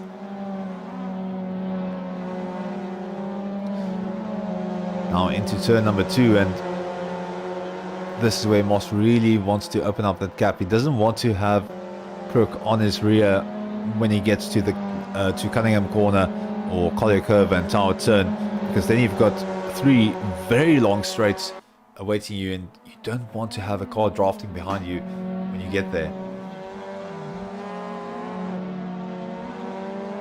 The rest of the pack spreading out quite a bit now. Not too many drivers under 1 second from one another, so people kind of settling into their positions, making peace with where they are. But these two are still battling it out for fourth position. Moss now in quite a bit of trouble here, as Crook is able to follow very close through Cunningham Corner and Collier Curve. Now into Tower Turn, and this is where Crook is going to start licking his lips. 1 minute of racing left to go, so I would expect that will not be enough time for Franco to cross the line before then. We'll see. But for now, looking here at Moss and Crook. Now through the Le Mans straight, Le Mans curve, definitely not straight, and onto the Ullman Straight. Moss hoping for a good exit here, but Crook is going to charge down behind him. 30 seconds left of racing, and it's looking a bit better for Franco to cross the line before then. There is going to be 2 more laps of racing, which I think is going to be bad news here for Tom Leroy Moss. He would want this race to end as soon as possible. Crook charging through on the inside, Moss carrying the momentum along the outside, and now they side by side yet again on the run down towards turn 1. Moss is trying to squeeze Crook towards the inside there, and he does have enough of an overlap to claim the racing line, so he is going to fall in front of him. No white flag yet, so 2 more laps of racing as the whole field goes on through.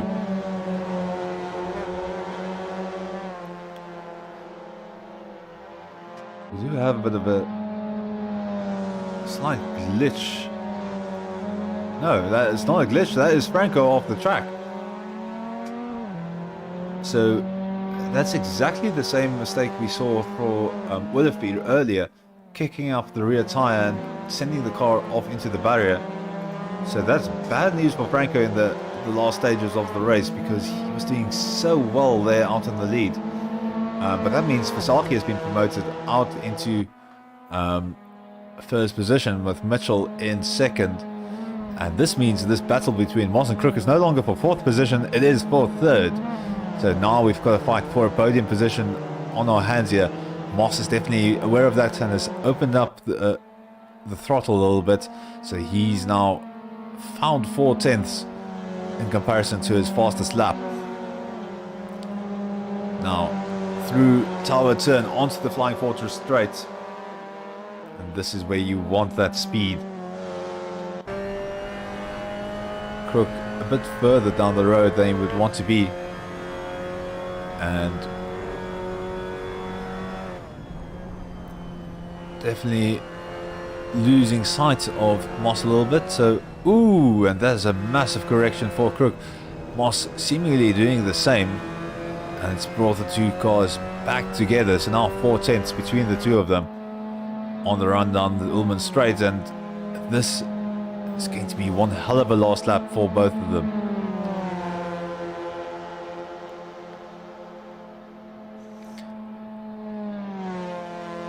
Someone in the chat suggesting that unfortunately that might have been a few too many at the Sunday Braai for Franco there.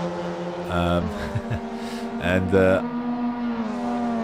well, I think they might have calmed him down before it a little bit. I don't think that was kind of one of those unlucky mistakes with the wheel just a little bit too far over on the curb. Crook and Moss kind of developing a bit of a larger gap between them, so Moss definitely able to find a bit of time, but he's got Mitchell in front of him, and that is Moss taking a rather adventurous rallycross line. Unfortunately, not able to make the turn, and that's an unforced error which has given the position to Crook right there in the final stages of the race.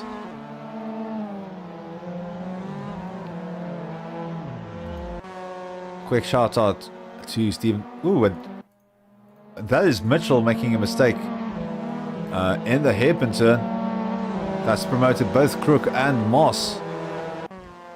So quite a few position swaps here at the end of the race.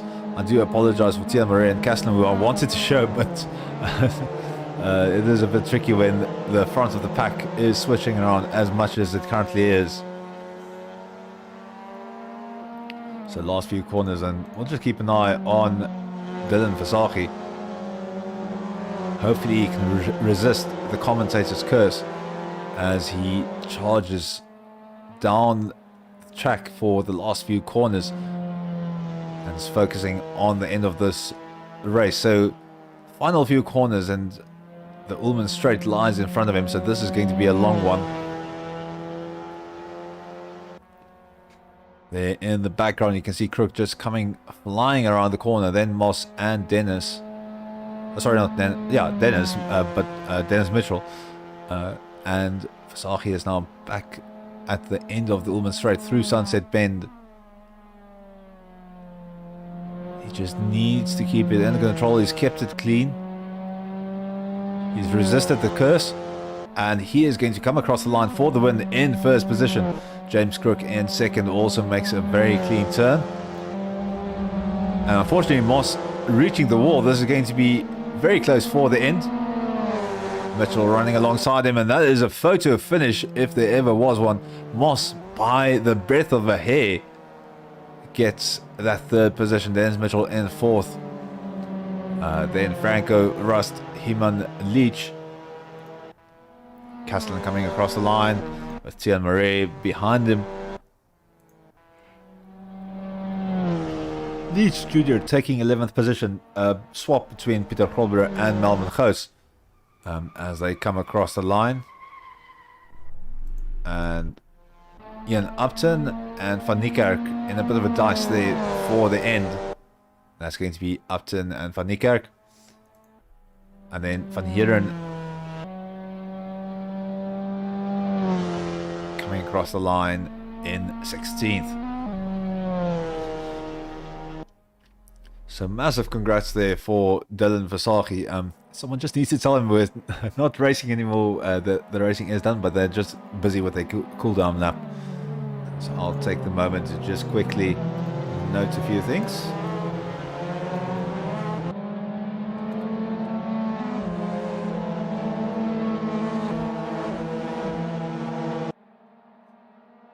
And that is going to be it for the first race. And now we're going to have a reverse grid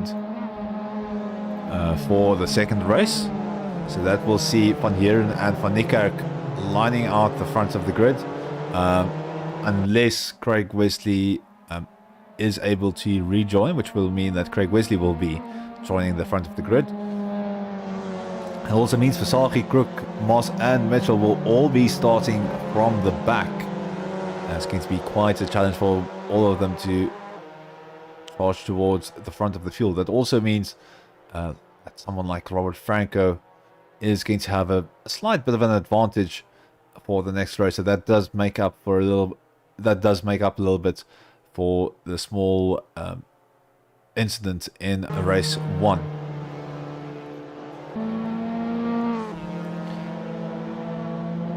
I'm gonna send you to a quick ad break once this is all over, and then we will be preparing for race number 2. So don't go anywhere. There's still a bit of racing action left. So we've got the final race in the final round coming up in just under a few minutes.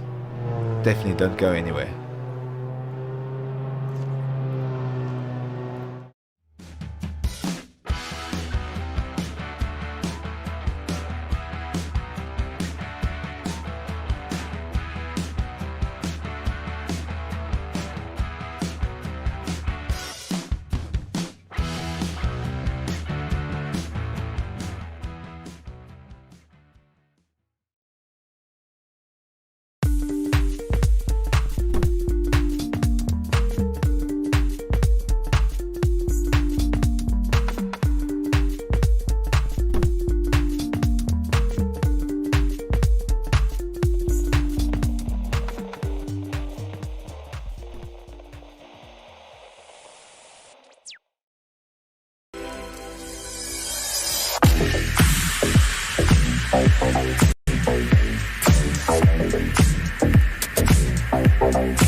Welcome back, ladies and gentlemen. We are on the grid for race number 2. It's the reverse grid for Division 1 in the Mazda MX5 Cup. If you're just joining us, welcome to Some Experience South Africa. And you're in for a treat. It's the reverse grid race for the Div 1 drivers, so expect a little bit of chaos. Definitely something that Sebring can facilitate. So the lights are up on the screen. Cars are revving, ready to go. And we've got 5, 6 lights. And we are off. So rather okayish start for everyone around. So everyone getting out quite cleanly. But the pack is spreading out a fair bit. That almost looks like 4 wide for the first corner. 5 wide, if you would believe it. This is going to end badly. And that is going to be Jaco van Niekerk pulling ahead slightly behind him, Melvin Goos, Pieter Grobler, Richard van Heeren, Ian Upton, all in that order. Behind them, the pack is kind of bunched up a little bit. So these few front runners kind of running away from them as best as they can. Van Niekerk and Goos swapping positions as Goos is there running on the outside. And Pieter Grobler also pulling on past. So Van Niekerk kind of getting caught out there on the inside. He's going to fall in behind Grobler. Now heavy braking into the tower, the hairpin turn. And Leach Jr. also wants in on the action. Van Niekerk now under pressure here, so he's doing a good job of kind of rushing into that first position. Looking further down the pack, Franco already in 8th. He's got Mitchell behind him to deal with. Van Niekerk unfortunately not able to defend from Leach Jr. there through Collier Curve. And now into tower turn they all go. Van Heeren also looking for a bit of an opportunity here. Ian Upton and Castellan swapping positions. Castellan is stuck on the inside. He's made a very slow exit, and that's going to cost him 2-3 positions maybe. Franco just behind him now as they pull alongside on the way down towards Genderbreen Bend. Mitchell and Franco duking it out behind him.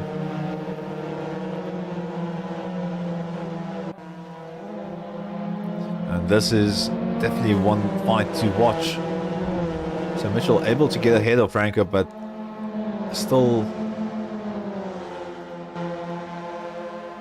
So Van Heeren and Van Niekerk neck and neck. Van Heeren getting the extra bit of overlap into Sunset Bend, and he is going to have the momentum off the drive. Runs a little bit wide, a lot of understeer for his car. Van Niekerk is able to pull in front of him yet again. There's Mitchell getting ahead of Stephen Castellan there in the background, but only just. So Stephen Castellan defensive on the inside. There's Mitchell is going to have a good amount of momentum to drive around the outside, although that is quite wide for Des Mitchell. So Castellan now drops in behind him, and just behind him he's got a very, very angry Franco looking to get into another position. Although I say angry, I just assume that he's driving that car as hard as he can. Versace and Himan swapping positions. Goos now with a 1.4 second lead out in front.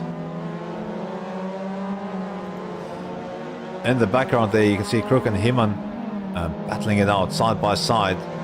Himan on behind Crook and Versace though, sorry. So Crook and Versace battling it out. Versace right on the rear there of Crook. Tries to get a bit of speed going for the Cunningham corner and Collier Curve.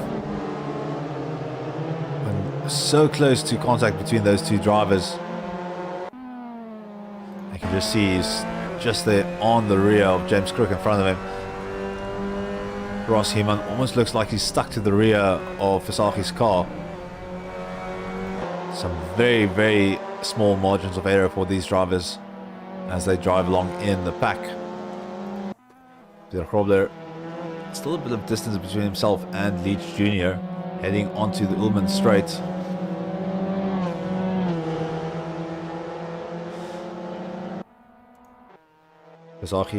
Crook, Versace and Heeman still stuck to one another extremely closely, and now this is where it's going to count. There's Franco's car quite slow on the right hand side. He must have had a bit of a spin off into the wall. Crook and Versace, sorry, Heeman and Versace, Crook and Versace side by side.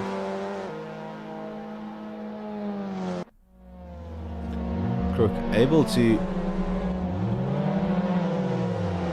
just stick behind Van Niekerk, unfortunately, into the wall there on the outside, so he's losing quite a few positions.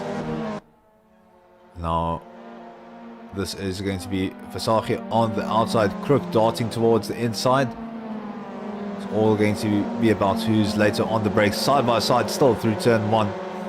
Although that inside line proving very useful for Crook, as he's able to just pull ahead of Versace for that position. There's Mitchell coming in contact with, or getting close enough to Richard van Heeren to start looking at some overtaking opportunities. And further ahead, Peter Grobler is also caught up with Leach Jr. Now, in the run down towards hairpin turn, Dennis Mitchell on the inside can't be late enough on the brakes, so he is going to fall in behind Van Heeren yet again. Peter Grobler and Leach Jr. on screen right now, so Leach just in front of him. Grobler tries to get a bit of an overlap going before Cunningham doesn't have the confidence to run side by side yet, so he's slightly backing out of that to slot in behind Grobler. Now through Tower Turn, and this is where the straights start coming into play. Leach needs to pull ahead slightly to really make this work, otherwise Peter Grobler will have a draft available to him. And it might be a little bit sooner than he was expecting, so Peter Grobler sticking a nose up the inside, and into the Le Mans curve they go. So Grobler right there on the rear of Leach Jr. He's going to need a very good exit here to keep up with him. And we'll see how much of a closing speed there is. Unfortunately not as good, but there in the background, Dennis Mitchell and Stephen Castellan side by side. And one would imagine that Mitchell has enough momentum to keep that inside line. He is running defensively, Castellan squeezing him towards the inside there. And Mitchell is going to have no worries about that and carry the speed through the Sunset Bend. Although Castellan is cutting back at him slightly. That is contact between the drivers. Dennis Mitchell tries to correct, unfortunately unable to correct. He's back onto the racing line and has got him going again. But that has cost him quite a few positions. So he's now in 9th position. 10th position, 11th position, so a very, very rough Sunset Bend there for Mitchell. Peter Grobler, meanwhile, is now looking at pulling alongside Van Heeren, backs out a bit with Leach Jr. Backs out a bit just soon enough to avoid contact. And they are going to continue fighting. Goos with a comfortable lead now, 3.5 seconds. He just needs to keep that lead until the end of the race. So 12 minutes of racing left. René Leach and Dylan Versace, also two drivers very close to one another. Behind them you can see Human and Wesley. Craig Wesley trying to go up the inside for the hairpin. Sorry, not Wesley, I was looking too far back. That was Leach going for the move on the inside of Versace. So Leach just stuck to the rear of Versace's car there.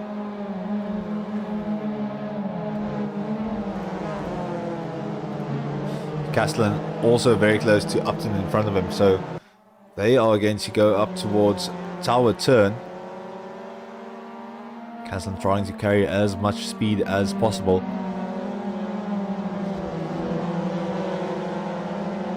Versace also close to Castellan at the moment. They are side by side as they go through Bishop's Bend and towards Genderbreen Bend. Ooh, and there is Wesley also sticking a nose. Sorry, Leach also sticking a nose into that battle right there. Unfortunately, doesn't really find something to convert on. But they are going to be very close together down the Ullman Straight. Ian Upton and Stephen Castellan now side by side for Sunset Bend. And Castellan is going to be able to carry some momentum through the inside, but It all depends on your strategy for this corners line. Castellan has to go the long way around. Now it's all about who's got the most speed. Upton and Castellan side by side for turn number 1. Upton on the outside, Castellan on the inside. Not enough overlap, and Castellan has to drop in behind Upton. Behind them, Fasaki has also caught up with Upton, so that might count in favor of Upton, although Castellan is going to go side by side for turn 2 on the inside and is able to take the position. That's some clean overtaking there from Castellan. Fasaki is now right on the rear of Upton there, although he needs to be careful. Leach is also looking for a position to quickly snatch up. And on the run to hairpin turn. Fasaki next to Upton. Upton able to defend on the inside. Fasaki trying to go for the switchback, not able to make it work. But now side by side on the run towards Cunningham Corner. And this is going to be a tricky one for both Upton and Fasaki. So Upton in the darker car on the outside for Cunningham Corner. And Leach is, sorry, Fasaki is staying right there with him. So side by side still. Tower turn, and the drivers are absolutely not letting up, although Fasaki just pulls ahead at the last moment. And now Upton is going to try and pull alongside him yet again. You can see Leach betting everything on Fasaki as he tries to follow him. And that might have just paid off for him, as he's now side by side with Upton. Upton losing a place to Leach, who kind of just snuck behind Fasaki in Bishop's Bend. And some very lucky but also very important gambling there for Leach, as he's able to pick up that position. Robert Franco and Craig Wesley having a bit of a duel here down the Ullman Straight. Franco on the inside. Is he going to be late enough on the brakes so he can get that turn, that car turned in? So not able to pull ahead of Wesley quite yet, although that gap is coming down quite nicely.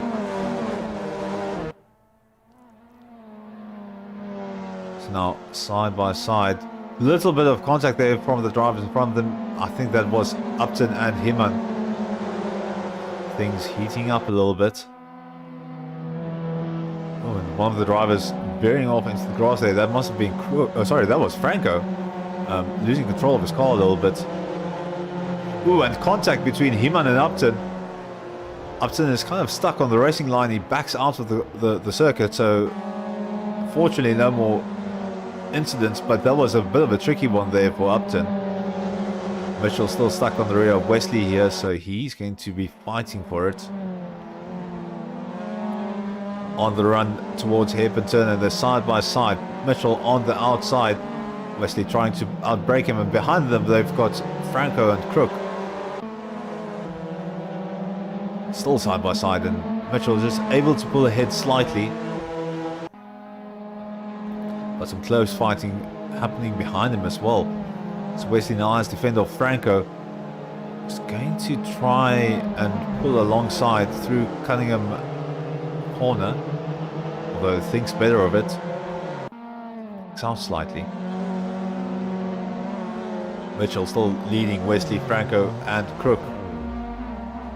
That does sound like a slow car in front of them. I think that is Renier Leach, unfortunately off the track, spinning off the corner there under braking, so that's dropped him down quite a few positions into 13th.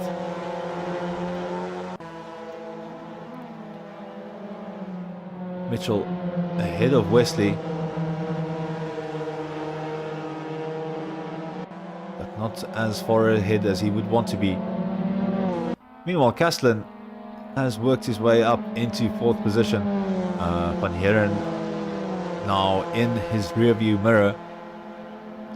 5 minutes left of racing, so it's going to be difficult to get those 9 seconds down. between himself and Grobler. But he is going to work as hard as he possibly can to get that down.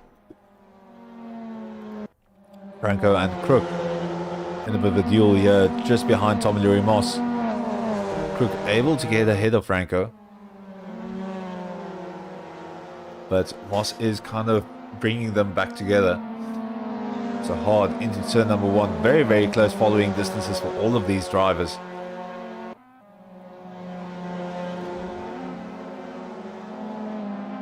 Tommy Moss keeping it under control, so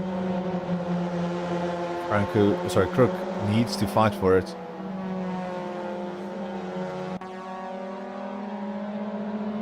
Crook right on the rear there.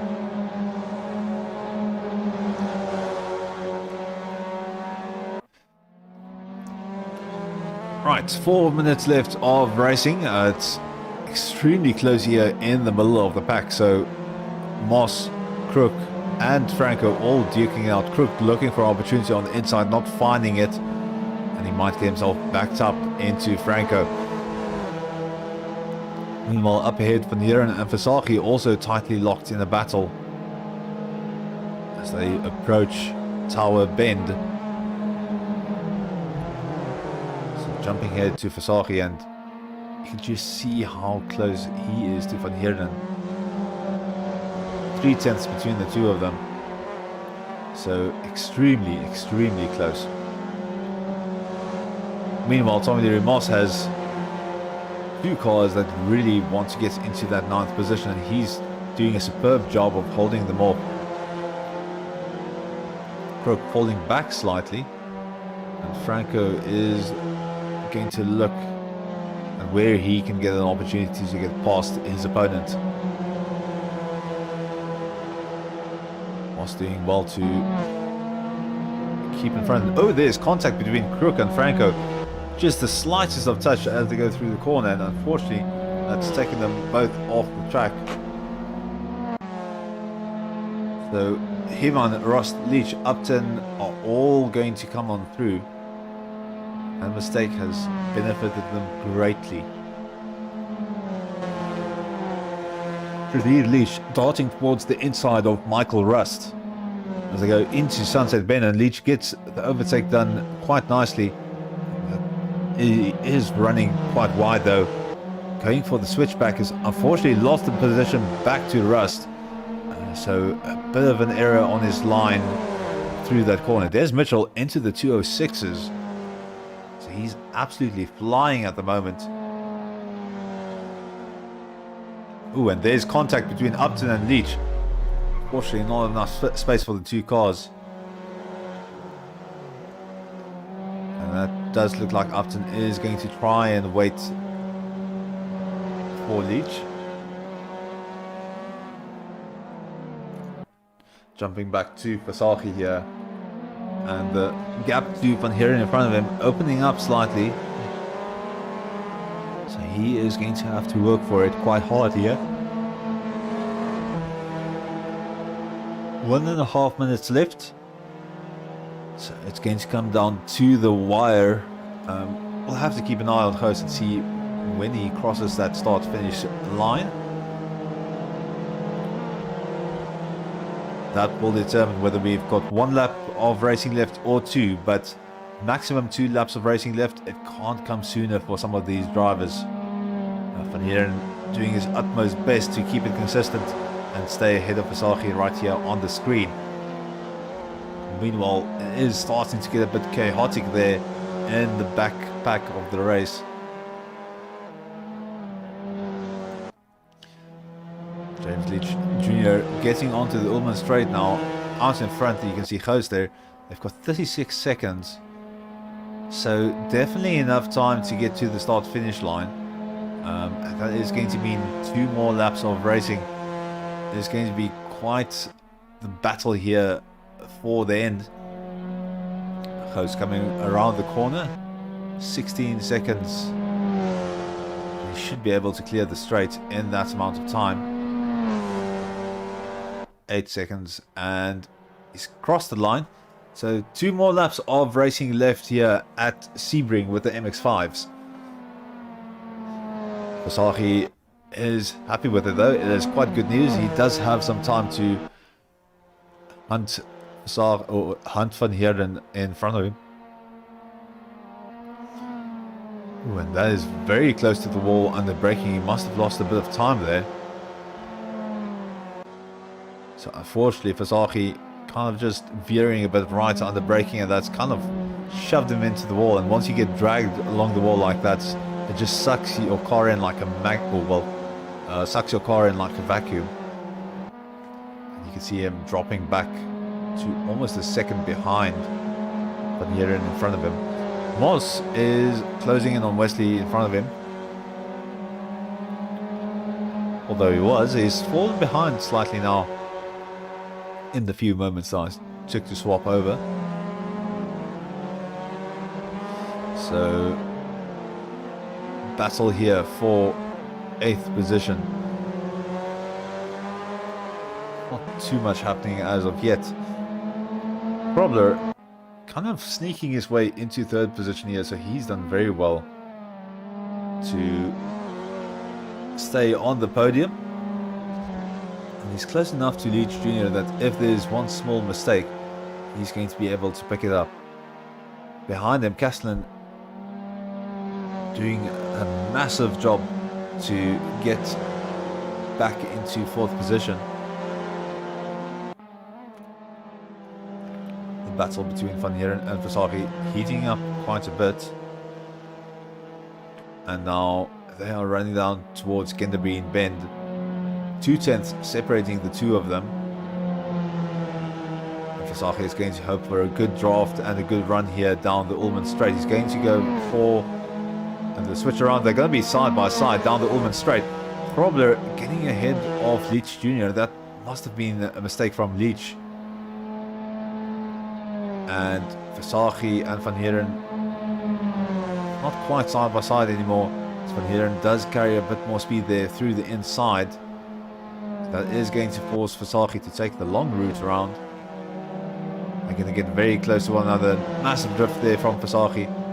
And he's trying to carry as much speed as he possibly can. Now on the run down towards turn number 1. Vasagi might have an opportunity to jump here. Doesn't have the closing speed, so he's going to tuck in behind Van Heerden yet again. And now it's just all about following for the first sector of the circuit. So you can look at some overtaking opportunities in the 2nd and 3rd.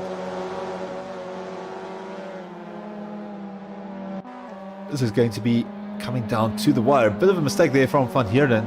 Vasagi is going to pull alongside him, and this is a crucial one because Vasagi seems to have been able to take the position. So Van Heerden just going off onto the curb a little bit, and that has cost him quite dearly. Meanwhile, Leach Jr. is clawing back the seconds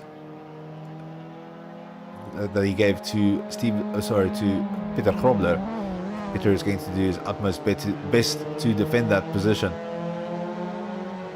So now onto the 2nd sector of the circuit, and this is where it gets difficult. So you've got all of the straights now, all of the big straights. So you can really utilize a draft, although that is not going to be something that Leach Jr. would want. Somehow he's miraculously kept that car quite close to Grobler, even though he nearly sent it off into the barriers there. So very, very close together here. Moss unfortunately falling down a few positions. Now onto the Ullman Straight. This is going to be the big one. This is going to be the decider. So Leach tucked into the slipstream there of Grobler.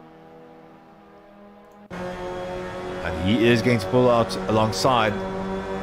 They are coming together or coming alongside. So Leach Jr. and Peter Grobler. Leach able to take the inside line quite hard, quite aggressively. Grobler sticking to the inside. This is going to be very, very close towards the end of the circuit. Bit of a mistake there from Goos at the end. Goos, 2nd position, 3rd. That was quite a bit of a shocker there at the end. So Goos mistake on the final corner, and that's dropped him down to third. I don't think Leach Jr. would have expected himself to be on the front or at the top of the podium. Drivers finishing up the race. So finishers are Leach Jr., Peter Grobler, trying to find the car which is making all of that noise, but not exactly sure who that is. Moss reversing across the line. That is quite an odd one. So your finishers: Leach Jr., Peter Grobler, Melvin Goos, Steven Castellan, Dylan Versace, Rob van Heeren, Dennis Mitchell, Craig Wesley. Trying to spot the cars. There we finally go. So it's Craig Wesley making all of that noise. Some donuts for the end of the season. But yeah, finishers: Craig Wesley, Michael Rust, Ross Heeman, Tommy Leary Moss, James Crook, Leach, Murray, Franco, Upton, and Van Niekerk. So I'm just going to make a quick note here before we go and find ourselves some drivers to interview.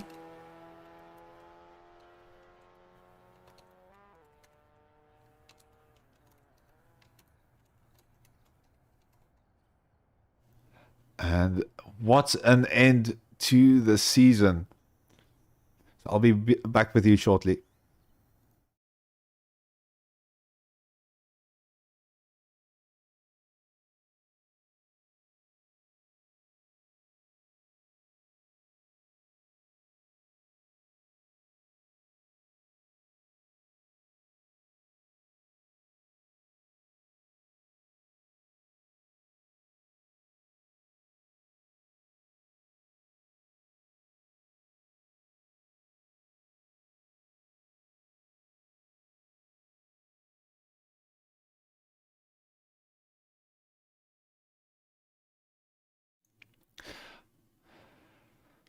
Okay, I'm back, ladies and gentlemen.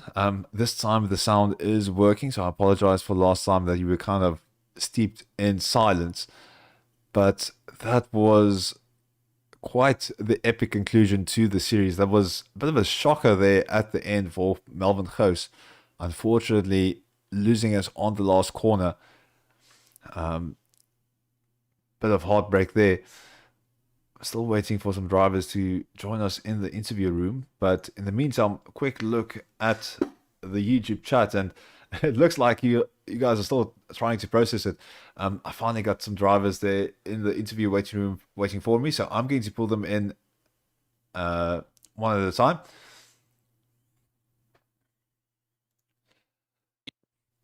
Hello, Tommy, and welcome. That was one Johan. hell of a last race. I was a bit. I'm a bit upset. I caught on some crap on my own, and yeah, just threw away the race completely. But yeah, massive congrats for the first race, though. Third position and a hard fought for position there as well. You're probably happy with that first race. Yeah, I have to say thanks there to James as well, to James Crook. We do race for the same team, and we drove very well as a team. And I feel we worked well together. Instead of fighting each other, we just worked our way up in the pack and just maintained the positions there. So I have to say thank you to him for driving very well as a team. Awesome stuff. And then I do have to point out that you helped sponsor the trophy for the series. So your company, Cosmo Design and Print, that's going to be probably going to be sad seeing that shipped off. I just need to check the points that I don't accidentally say that it's going to someone else. And then, but if we do look at the points, I've not done calculations, but there is it might be coming down to the wire, but because of Versace and Mitchell had a bit of a lesser presence near the front of the grid for these two races. But that's probably going to be a sad thing, seeing that trophy shipped out, since it's such a beautiful trophy that you guys put together for us. Yeah, it is. It's going to be a bit sad to see it go. I mean, it's looking very nice here on the display shelf in my office. But I do know that we did make it for some experience for the first place for MX5. And I'm actually very happy to send that off to the winner because they do deserve it. This was an excellent and extremely tight championship. And I mean, for me itself, the cars is extremely difficult to drive. They're very tail happy, and to get the times that we do around the track and to actually stay constant in the lead takes a hell of a lot of focus and effort. So for me, it's not going to be sad to see it go because it does go to the person that really did deserve to win that trophy. Definitely agree with you, and we'll be keeping an eye on the Discord channels to see who that result goes to. From your side, Tommy, any people that you want to send a thanks out to, any supporters that have been watching you throughout the series? Well, I have to say a big thanks to our number one keyboard warrior, Mr. Cleopas, out there on the YouTube channel that's spamming the channel, no matter whether it's Div 1 or Div 2 racing. He's always there supporting us. I have to say thank you to Melvin Goos and Peter Grobler, who is the admins and founders of SRAC, which is the team that we race for. And then just all of the members from SRAC, I have to say thank you to them for actually putting in the effort and participating here with you guys. And then also just a big thanks to you guys for, just supporting us as well when it comes to SRAC. Always seeing you guys on the YouTube channel as well as participating. And then I'm going to sound like a little kid and just say thanks to my mom and my sister for always being on the YouTube channel and watching us do sim racing. For us, it's a sport. For them or for other people, it's maybe just a game, but they do understand what it's about, being real racers themselves. So I do thank them for always being there supporting us in the sim racing. Awesome stuff. Thank you so much for your time, Tommy. And I'll relieve you so that you can go join the other guys in the Div 1 chat. Oh, and don't forget, thanks to you as well for putting up such amazing streams and putting in the effort and the time to do the streams. I mean, I myself do the streams for SRAC, and I know it's a hell of a job and it takes a lot of time and effort. So thank you very much for doing what you do as well. It's always a big pleasure, although I do have to send some of that thanks towards Mornay Deploy. I normally just need to get all of the video stuff lined up in the streaming software, whereas he actually has to put it together. So he does help me quite a bit when it comes to this. But yeah, thank you so much for your time, Tommy. Thank you, and have a good one. Same to you. Bye. Bye. Okay, let's pull in James Crook. Hello, James, and welcome to the broadcasting booth. That was quite the evening for you. Lots of hard racing, and you and Tommy had your hands full for that first race. Yeah, no, definitely. That first race was quite nice, and it was close all the time. And unfortunately, just on the last lap, him and Dennis made some mistakes, so I got a second place for that. So that's cool. And then from your side, what was this championship like from your perspective? Oh, it was brilliant. I loved it. I wish I did all the races, but overall, loved it. Definitely agree that the racing looked very fun from my perspective. I'm kind of itching to get back in the sim after seeing you guys go at it in the MX5s. From your side, any supporters that have been with you for the entire season, or any people you want to give a shout out to? Yeah, the entire SRAC group, they were spamming that chat. I love it. We had the guys that were still on our chat telling us, okay, you guys are this far, do this. It was just awesome. Thanks, guys. So I'm going to throw a bit of a bonus question in there. We've been hearing about SRAC the whole time in the chat. You guys are, if I remember correctly, the remnants of Sim Racing Africa, or if I'm not mistaken, or is it a different team entirely? No, it was Sim Race Africa. So they just I think there was a little bit of a problem with the guys driving, and they said, okay, let's make it a bit of a smaller group, and then let's start from the beginning again. And then now we're trying to help each other every single race and just motivate each other. There's definitely been a lot of motivation and support for the entire group. So it looks like a very closely knit group, and definitely some good racing talent there. So definitely looking forward to your future participation in the Sim Experience races. Yeah, no, definitely. And congratulations to Dylan for winning the whole thing. Yeah, so barring any penalties, although it did look clean from his side, I think, the points do stack up in his favor. So Dylan sitting there at the front of the points list. So thank you so much for your time, James, and I hope you have a lovely evening. You too. Thank you. Cheers. Thanks. Cheers.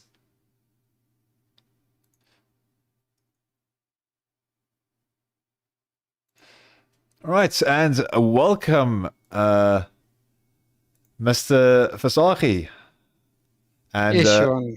I'm going to kind of cross my fingers and say, by the looks of things, massive congratulations. You fought quite hard for it, and things are looking good. We just have to kind of get the final stewards confirmation, but it does look like the points stack in your favor. How do you feel about that? Oh, I have to say, I'm quite happy with it. Like I said to James just a while back, I just found out that just before Red Bull Ring that there was actually a trophy up for grabs, and then I just worked hard for it, and yeah, luckily, it looks like hopefully things work out in my favor. Like I say, the points and the final scores just have to get their say. Yeah, that's always just I'm very careful to say it officially because it does. The big boss still has to sing, but it does look like it's counting in your favor. I think it's that first victory from that first race that really shot you up in the points. And that was a very, very tough race, that first one. Yeah, I have to say, I don't. My starts are not the greatest in these cars, but yeah, I have to say, I worked my way back, and then luckily, in the end, I took the podium again. So yeah, like I say, I think the win in the first race boosted my points just a bit to keep the margin ahead of Dennis. And then from your side, any people that have been supporting you throughout the entirety of the season, any people watching you that you want to send a shout out for? Yeah, just my father. My father has been supporting me from race one. Just want to say out to him, and then my teammates from SSRL with their support as well. And then yeah, just you guys as well. Thanks for the awesome streams and the awesome series that you hosted. It was quite awesome, quite nice. And then as well, Dennis Mitchell. I have to say, racing next to him every race is quite nice. He's the cleanest and the best to race against. So yeah, thanks to him as well. It's awesome stuff, and it's all a big pleasure from our side, and also awesome seeing the clean racing between the people here at Sim Experience South Africa. So I just also have to ask, now that you've got one of the MX5s, what's up next in your crosshairs for something that you're aiming to participate in? Well, there's one of the groups that I saw just recently registered for is a NASCAR series. That's going to be and then yeah, anything that Sim Racing Experience is gonna host in the future, I'll definitely join again there. Yeah, so we'll keep an eye out to what's on the horizon for Sim Experience South Africa. Thank you so much for your time, Dylan, and then I think celebrations are in order for that side. So don't know what you're going to do this late on a Sunday. Probably still want to go to work on Monday, but hope you enjoy a nice cold beverage of your choice. Definitely, I'll definitely do so. Thanks, Johan. Appreciate it. Sure. Have a good one. I'll pop you back too, there thanks. to the division chat. Awesome. So yeah, that concludes it for our season. So the unofficial points tally that I'll quickly just read out for you now. Of course, if you want to see the official results, it will probably be the same, but do keep an eye on the Discord server. So link in the description down below. You should be able to join that, and you can see what Some Experience South Africa gets up to in the future. But points tally, Dylan Fasagi out in front with 1,821. And then behind him, Dennis Mitchell sitting on 1,798 points. And then Peter Grobler, 1,721 points. So those are the front runners. Tommy Leary Moss coming in fourth, with James Leach Jr. behind him. Ian Upton, James Crook, Richard van Heeren, Melvin Goos, Stephen Caslin, Robert Franco, Michael Rust, Donnie van Rooyen, Craig Wesley, Tian Murray, Ross Heman, Eric Leitwanger, Timo Smit, Alistair Barnard, Herman Nieuwoud, Renier Leach, Peter Geldenhuis, Steven Sparks, Dave Brady, James Leach Sr., Jacob van die Kerk, John Baton, and then we've got the Division 2 guys behind them. Division 2, I'll quickly see if I can find the standings, the unofficial standings.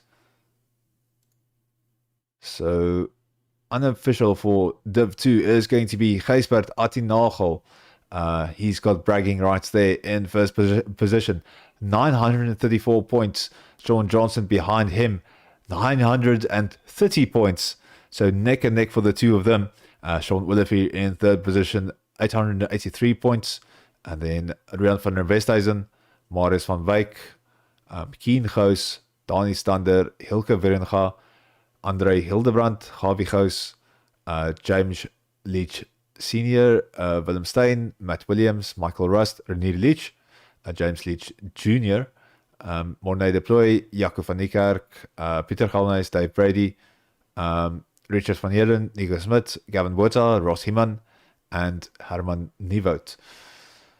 So yeah, if you enjoyed that, there is definitely always new things on the horizon for Some Experience South Africa. If you do want to get involved, join the Discord server as mentioned before. If you want to keep an eye on what they do subscribe to the YouTube channel. It will notify you of new streams being scheduled or coming up. Just make sure that you click on the bell icon so that it notifies you. For all of the loyal supporters throughout the entirety of the series, thank you so much for being there. I know there's quite a few of you also supporting your teams and supporting your family members. It's always nice seeing that. But yeah, from me, Johan Kirinis, thank you so much for joining us for the entirety of the series. It's been awesome having you. And until we see each other on the next one, hope you have a good time. Stay safe and enjoy the rest of the week that is on its way. Thank you so much, and goodbye.